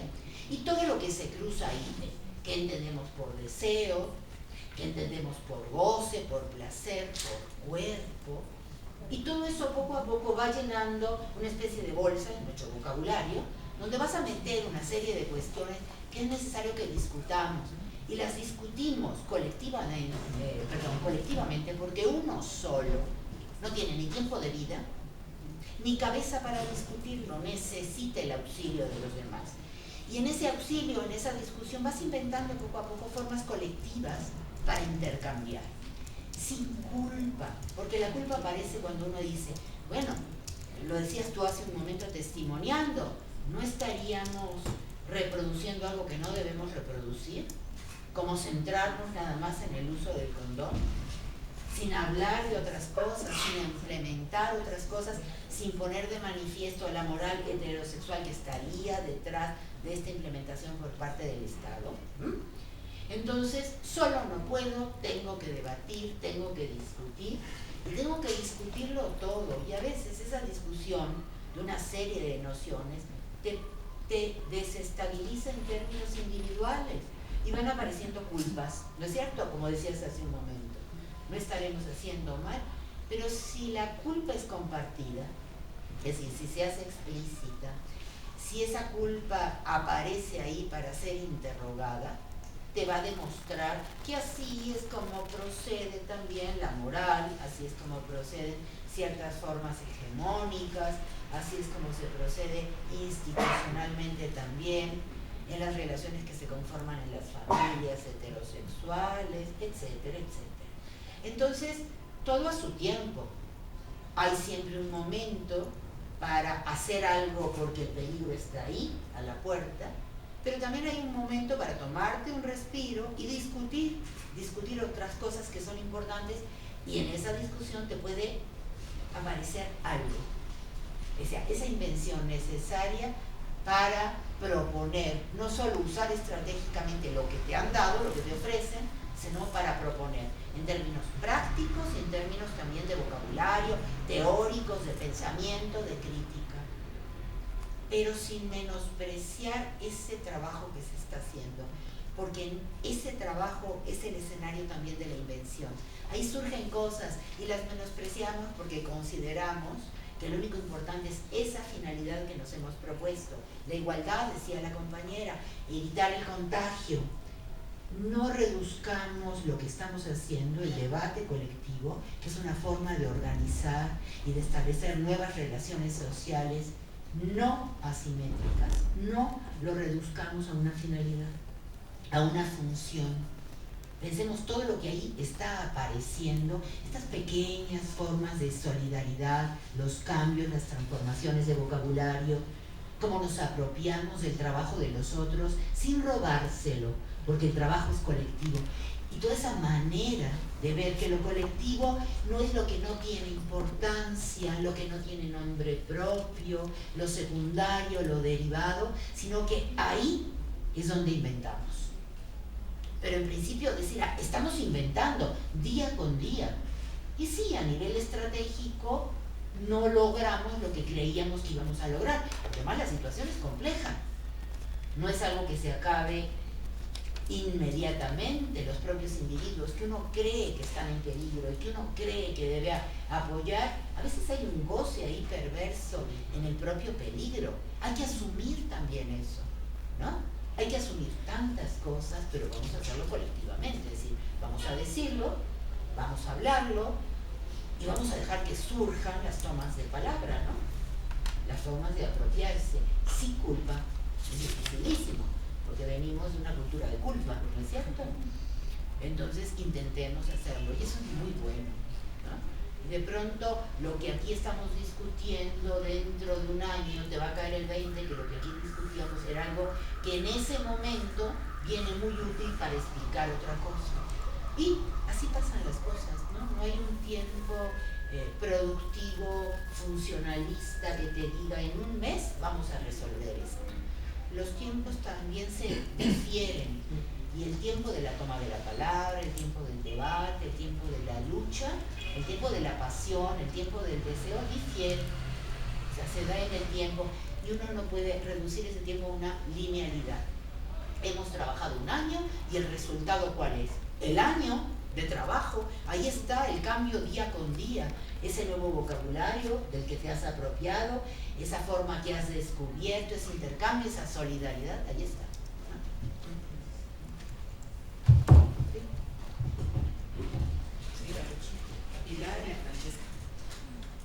Bueno, pues hola a todas.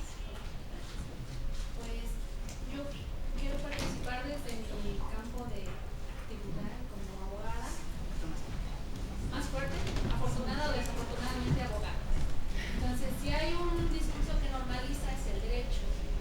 Y yo quisiera restablecer esto mediante la defensa de atributos y conceptos que incluso se consideran como superiores, como legalidad, certeza jurídica.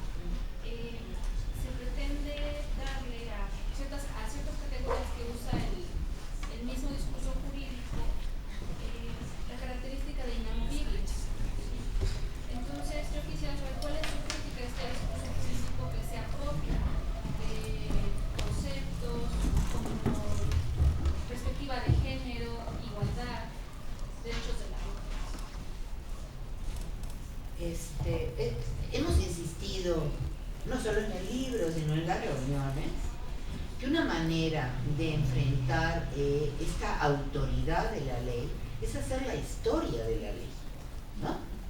Claro, es pedir ayuda a los saberes y a los saberes de la gente y a los saberes que hemos acuñado en ejercicios historiográficos, cómo aparece, con qué declaraciones, y cómo después de un tiempo obviamente se nos olvida ese origen, y ese origen donde el poder está ahí claramente, donde es una forma de dominación la que está organizando la ley, el tracto comunitario entre las personas, etcétera, etcétera. Entonces yo te diría, el primer elemento es la historia, y no cómo es narrada en la facultad, ¿no? En las facultades de Derecho te cuentan una historia del derecho, vamos a llamarla historia interna del derecho, pero hay muchas otras historias del derecho donde se muestra, ¿no?, una historia lineal,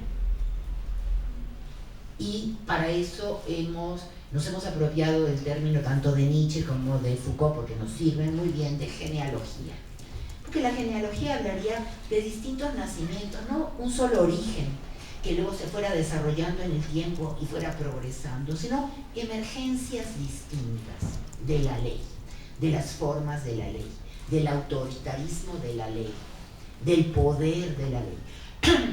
Haciendo estas historias, ubicamos esta ley no como algo intransformable, puesto que tiene en principio un pasado hecho de transformación tras transformación, ¿no es cierto? Entonces, eso demuestra que ese escenario no es un escenario de cuestiones intocadas, sino que tiene una historia, hay alguien que ha producido la letra, diríamos, de la ley, hay grupos que han insistido en ese espíritu de la ley que se cumple, y hay poder de la ley, ¿no? Esa fuerza de ley que permite que la ley haga lo que la ley hace, que sea vinculante, ¿no? Que nos obligue, sin otras pretensiones, porque hay grupos o tradiciones del derecho que creen que lo social solo puede ser regulado mediante la ley. Nosotros creemos que no, que es mediante otro tipo de acciones y otro tipo de actividades. Pero entonces nuestro primer instrumento crítico es la genealogía o la historia, bien empleada. Y lo otro, volver a insistir, un punto que a mí en principio me parece muy interesante. No hay ley que no necesite de lo que llamaríamos condiciones de aplicabilidad. Suele llamarse en la misma jerga jurídica leyes secundarias. En realidad lo que muestran es que la ley, no solo sin un reglamento de cómo se debe aplicar, porque toda ley es general, persigue la generalidad y por lo tanto la abstracción, pero en el momento que llevas a cabo ese uso, ese empleo de la ley, lo tienes que hacer mediante todo un aparato que te permite saber cómo emplear. Una parte de ese aparato son estas reglas secundarias, es decir, que ya están formuladas para decirte cómo aplicar en ciertos casos particulares, jamás absolutamente individuales y singulares, porque están escritas también de una manera general. Pero además hay condiciones de aplicabilidad que uno debe poder analizar. ¿En qué condiciones esta ley es aplicable o no? Más allá incluso de las reglas secundarias, que son las reglas que aparentemente normalizarían el uso de esa ley general. Y en esas condiciones de aplicabilidad aparece otra vez algo que nos ha parecido muy importante, y que es el uso de la fuerza, de muchos tipos. Una fuerza que configura relaciones entre los individuos, que hace posible que un individuo subyugue a otro, domine a otro, le imponga a otro su saber, etcétera, etcétera. Entonces, como verás, tenemos recursos genealógicos, insistir en estas condiciones de aplicabilidad de la ley, en que no hay ley que no contenga la fuerza, aunque la ley misma diga que no posee la fuerza, pero a la vez te dicen que requiere de un brazo de la ley que lleve a cabo esos ejercicios de fuerza, lo cual implicaría en principio una ambigüedad o ciertas paradojas que habría que resolver, ¿no?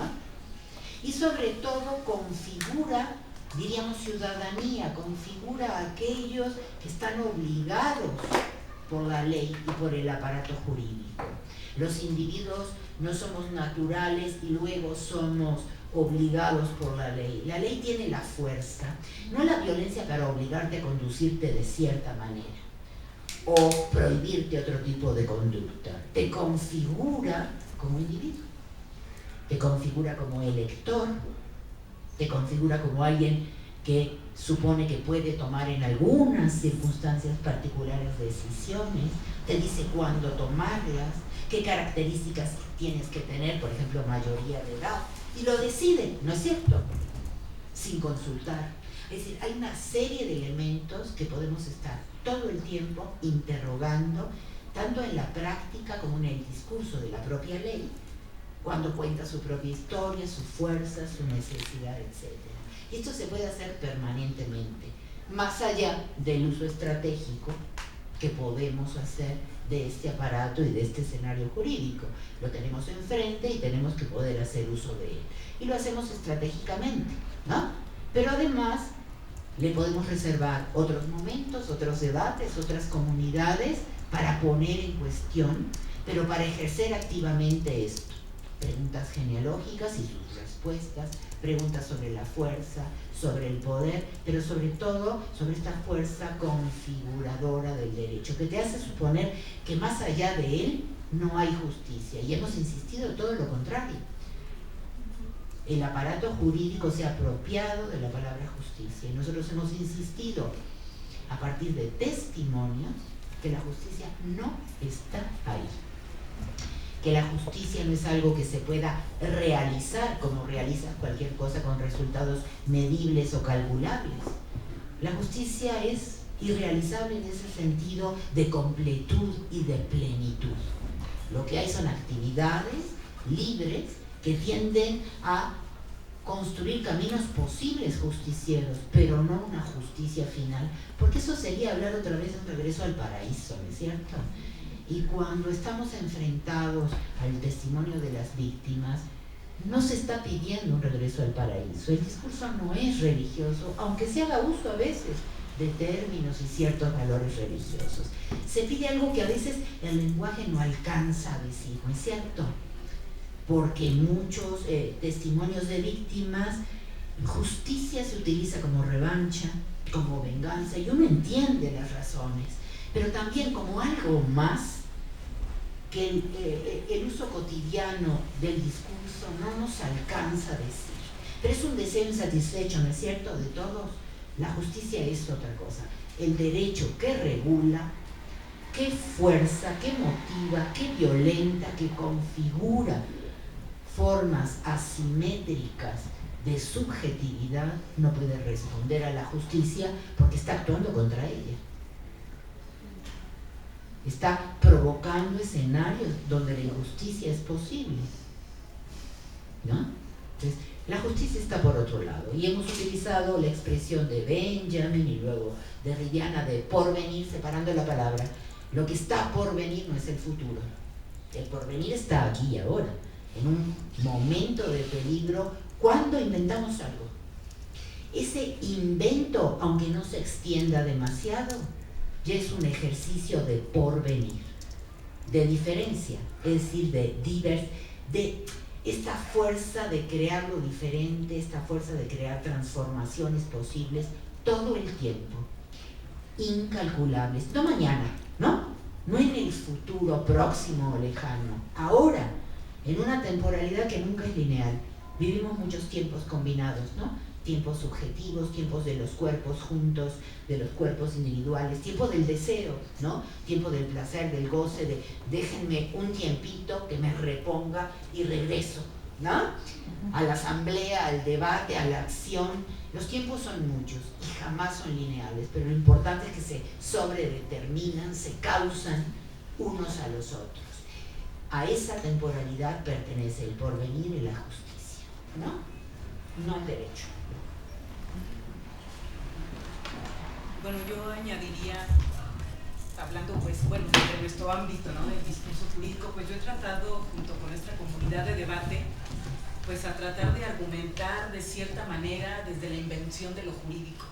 Y bueno, creyendo y discutiendo mucho con ustedes y a veces sintiendo mucha impotencia, ¿no?, ya en el litigio, el poder dar contenido desde la resistencia. Y bueno, yo sostengo que puede haber estrategias de resistencia también en lo jurídico, tanto legislativas como judiciales. Tanto en las legislativas como en las judiciales, pues recurrir a la invención, en los términos en que ya lo explicó Ana María, en la oportunidad, en la astucia también, el ver en qué momento litigas y arrinconas a tu interlocutor, que aquí sería el Poder Judicial, y lo obligas a que se posicione, ¿no? Y aquí hemos hablado pues de tiempos políticos y de cómo tienes que obligarlo a que se posicione, ¿no? Y simplemente, bueno, el asunto que discutió la Suprema Corte la semana pasada es un ejemplo de ello, ¿no? Que duró 2 años en dignarse a discutir este asunto de esta indígena presa por homicidio agravado en razón de parentesco con una sentencia de 22 años, ¿no? Bueno, que era más, y la bajaron a 22 años de prisión por un parto prematuro, ¿no? Y bueno, todo lo que ya me imagino que conocen. Entonces, pues posicionándonos desde la resistencia, creo que podemos intervenir en la práctica, en las instituciones y en el discurso jurídico, y pues hay que hacer epistemología desde la crítica jurídica. Bueno, aquí tenemos compañeras que están haciendo eso desde lo jurídico, y darnos el reconocimiento entre abogadas que estamos trabajando estos temas y abogadas en la región también, obviamente tomando prestado de muchas teóricas juristas, feministas españolas, norteamericanas, etcétera, pero hay mucho que se ha hecho en América Latina y creo que tenemos que retomarlo. Y bueno, en comunidades de debate, como hacer esa otra historia que no la tenemos a mano, ¿no? La historia de estas pequeñas conquistas no la tenemos. Cada gente que empieza y se integra en organizaciones sociales, de la sociedad civil, en el activismo, es como si empezara de cero, como si no hubiera historia detrás, es bien triste, ¿no? Entonces también parte de esta comunidad de debate, parte de estas estrategias es contar nuestras propias historias, no sumar testimonios, ¿entienden? Hacer la historia de estas conquistas, pero sobre todo de las maneras como se ha logrado estas conquistas, porque eso es lo que tienes que extender a los demás, les tienes que dar instrumentos, les tienes que dar herramientas. Y Lourdes acaba de decir una cosa importante, a veces en el litigio uno no puede precisar cuál es el discurso enemigo, para no hablar de enemigos físicos, ¿no? No nos metamos en ese problema. Pero sí hay discursos que son el enemigo principal y uno está peleando otras cosas, posiciones al interior de la sociedad civil, ¿no? En lugar de pensar que lo primero es poder precisar mediante argumentaciones y preguntas muy agudas para que el enemigo se descare como enemigo, ¿entienden? Llegará un momento que las presiones de la argumentación jurídica obliguen al otro, si quieren ustedes, a descarar lo que está ahí detrás de esa postura. Y sucede frecuentemente. Entonces, parte de la estrategia es conocer al otro. ¿Cómo puedes argumentar contra el otro y con otras posturas si no conoces a ese enemigo? Entonces, la argumentación en principio es que descare cuáles posturas hay detrás, ¿no? Si hay, lo voy a decir de una manera muy general y muy tonta, bueno, si hay una postura falocéntrica, que la descare, y que no es una postura en nombre de la vida, que no quiere decir nada, que es un término abstracto, en nombre de la humanidad. ¿Sí me explico? Que esto quede claro en el propio discurso del otro, porque entonces se vuelve fácilmente atacable. O por lo menos, en lugar de un punto, hay 5 o 6 de entrada para sostener argumentos que se sostengan jurídicamente, para que esa persona que en ese momento está siendo juzgada pueda tener posibilidades de ganar. Y luego, si eso resulta, pues eso se vuelve el archivo, diríamos, de la emancipación, que no lo hemos hecho suficientemente y que hay que hacer una y otra vez, dándonos el lugar, no luchando contra las propias colegas, que a veces es habitual, ¿no? Entre los grupos de la sociedad civil se pelea por un cierto estatus en lugar de pelear contra el discurso del enemigo, estatus y dinero, por supuesto, ¿no? Que viene de muchos lados, que viene del extranjero y de instituciones internacionales. Y hay que descarar eso también, ¿no? Entonces, sí, intentar socializar argumentos en la red para que abogadas puedan bajar un machote de amparo, ¿no? Por decirte un ejemplo, socializar todo esto. Y bueno, ya hablamos mucho. Francesca. No, por favor, yo estoy fascinada de escuchar. ¿Pero no pediste la palabra? Sí, pero no te vas a interrumpir contigo. No, te toca. Ya acabamos. Sí, no te toca. Trajimos 10 libros, antes de que hable. No, 15. 15. Ok, pues yo quiero comprar uno.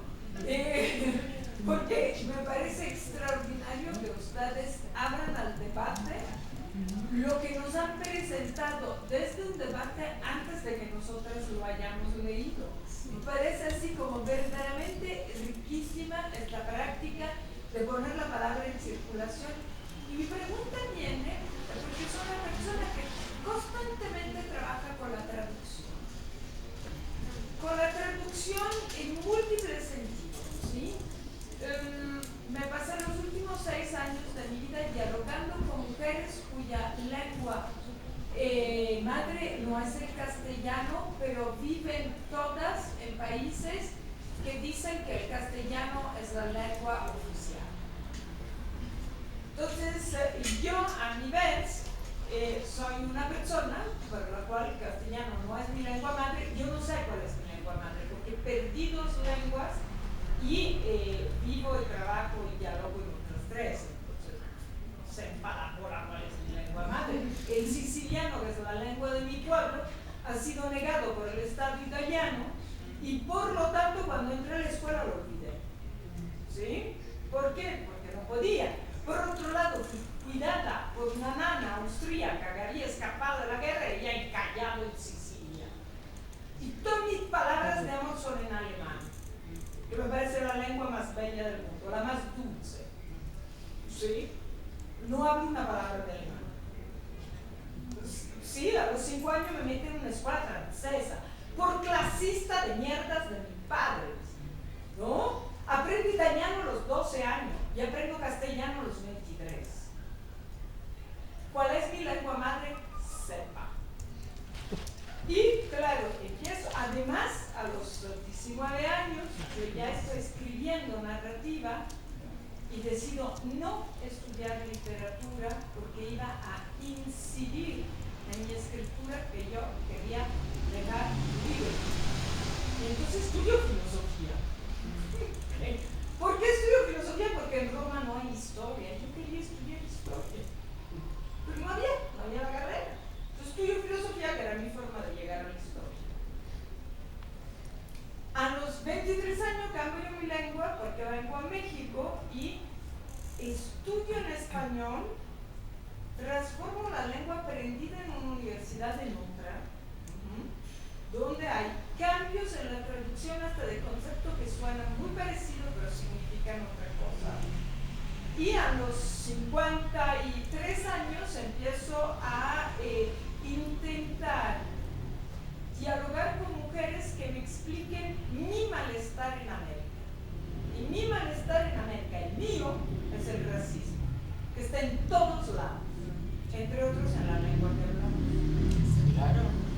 Y entonces me doy cuenta que debo de ir a escuchar a otras y reconocer no solo la traducción de las palabras, sino la traducción de las historias negadas,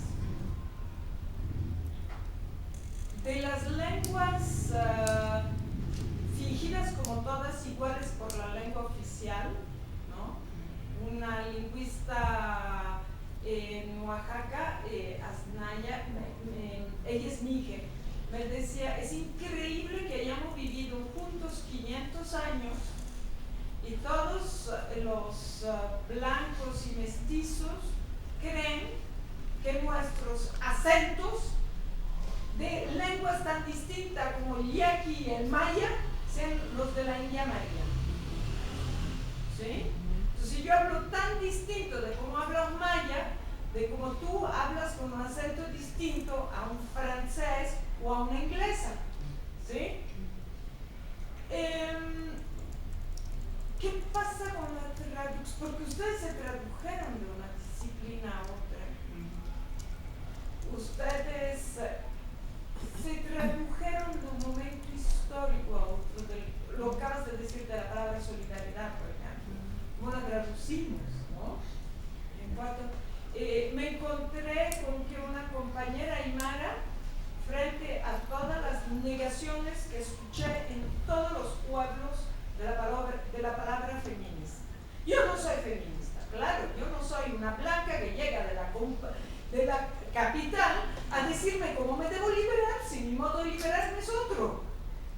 Que esa tipa además no ve y niega que sea un proceso de liberación. Y de repente estoy en Bolivia y una aymara me dice, no, pues si feminismo es una traducción. En todas nuestras lenguas tenemos una palabra que significa la lucha de las mujeres para la buena vida de las mujeres dentro de una sociedad que debe estar transformada. Y eso en castellano se dice feminismo. Tanta. Tiene que ver. Claro. Las traducciones también son completas. ¿Cómo tradujeron las palabras que nos proponen una a otra? Tomaron en consideración sus tradiciones. ¿Qué hicieron con eso? Estoy fascinada por lo que hicieron. Fíjate, la traducción es un problema, ¿no? Y es un problema siempre abierto, sin metodología, porque no es cierto que exista una sola metodología para la traducción. Y tú le estabas diciendo, no solo es traducir de una lengua a otra, es traducir desde momentos cuando uno utiliza esa lengua a otros momentos que no son de ninguna manera estandarizables entre sí, ¿no? Quiere decir que yo diría, cada vez que hablamos, cualquiera de nosotros, estamos traduciendo nosotros mismos continuamente. Por ejemplo, estas lenguas, tú decías que el alemán era la lengua de los afectos, ¿no? Claro. Y uno tiene lengua de los afectos también, ¿no? Y te remite a una época de tu infancia que no se ha acabado porque puedes volver a utilizar esas palabras, y de hecho uno lo hace, y lo hace con otros vivientes, y con uno mismo, y con objetos, y con relaciones, en fin. Quiere decir que uno está todo el tiempo traduciendo. Eso si pensamos en términos de el individuo como centro, que no lo es, porque para el uso del lenguaje no hay centros tampoco. Entonces, la traducción es una actividad libre, pero al mismo tiempo es un trabajo de reelaboración permanente de la toma de la palabra y de la memoria afectiva, y también de una memoria, si se quiere, por venir, porque ahí está la expectativa, el deseo de que las cosas sean de otra manera, y eso implica, ¿no?, otra toma de la palabra, otro uso. Yo creo que lo más agradable es que siga siendo un problema abierto y que nadie te pueda decir así se resuelve, porque en el mejor de los casos no se resuelve. Es decir, en el mejor de los casos hemos llegado a este esfuerzo de escucha, pero ese esfuerzo de escucha no ha sido feliz, en el sentido que todavía nos quedan cuestiones y uno le puede decir al otro, no terminas de decir lo que estoy diciendo. Porque eso también es un problema, que es decir, tomando y arrebatándole la palabra al otro, o poniéndote en lugar del otro, que la traducción también te permite esto. Entonces, la palabra traducción, que lo utilizamos de una manera muy empobrecida cuando decimos, esta es la traducción de un poema del italiano al español, y no nos enfrentamos al hecho complejo de que traducir es socializar, intercambiar tiempos, intercambiar cuerpos, fuerzas, y esto uno lo tiene que hacer todo el tiempo, y cansa, porque a veces te quedas, un poco lo que decía Lourdes, te sientes tan impotente de no poder decir, porque tus palabras ya están tan maduradas, es decir, se han vuelto tan dogmáticas, que pareces incapaz de utilizar otras palabras para decir otra cosa, y lo que te revela es ese estado de impotencia en la toma de la palabra por el que todas pasamos, ¿no?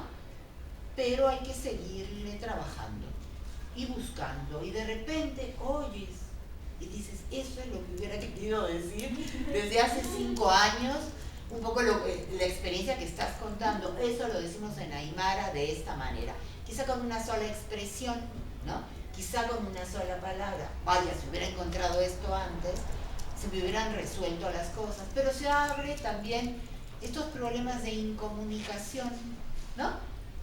Para alguien las palabras no solo dicen cosas, hacen referencia a cosas, acarrean estados pasionales, deseos, recuerdos, memorias que son intercambiables, que no pueden ser intercambiadas de la manera como uno esperaría, y tú nunca puedes obligar al otro a oír lo que tú crees que estás invistiendo en tu palabra, pero que en realidad solo después de un largo estudio te das cuenta que está ahí, lo que implica dificultad otra vez.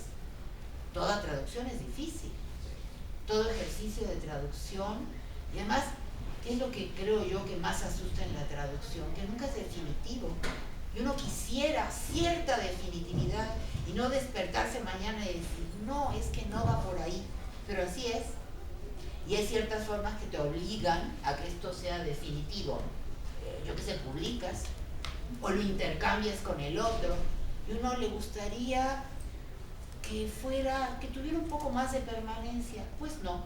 Entonces también tenemos que aprender a quitarnos ese deseo de permanencia, ¿no es cierto? Y aprender que Sí hay desestabilizaciones y las estabilizaciones son las que duran menos, pero así es. Pero qué ejercicio tan maravilloso es la traducción, ¿no es cierto? Y cómo te enfrenta al otro en tanto otro. Y cómo sabes que nunca vas a ocupar el lugar de ese otro y que lo que te queda es la pura escucha. Y la escucha responsable. Y saber que nunca vas a poder decir quizá todo lo que los otros, cada uno de los otros que están ahí, escuchan cuando tú escuchas y trabajas una palabra. Pero es trabajo, ¿no? Es sobre todo trabajo porque no solo le das forma a algo, un poema, una oración, una idea, sino que te transformas. Y creo que ese es el valor de la traducción, ¿no? Sí.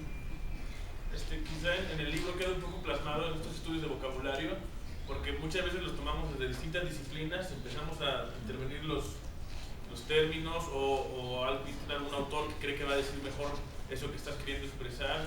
Entonces el trabajo realmente se da en cómo articulamos esa narrativa de cómo se va desarrollando el término. Entonces está muy plasmado en varios de los estudios de vocabulario cómo se ha ido recorrido ese camino para tratar de mostrar las distintas formas de decir que ha tenido el mismo término. Que no lo agota.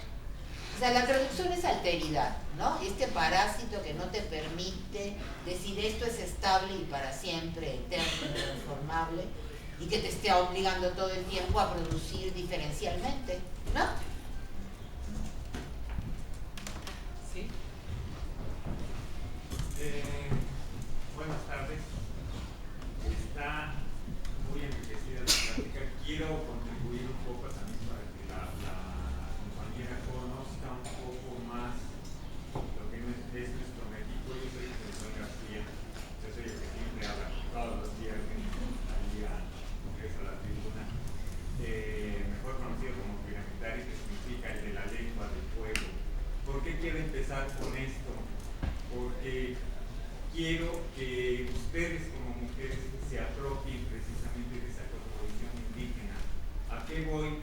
A dos hechos que ocurrieron el 18 de enero, que a mí todavía me traen el hígado inflamadito, y ocurrió en el Ángel de la Independencia. Una fue una pareja de novios retratándose en la terracita de la Victoria.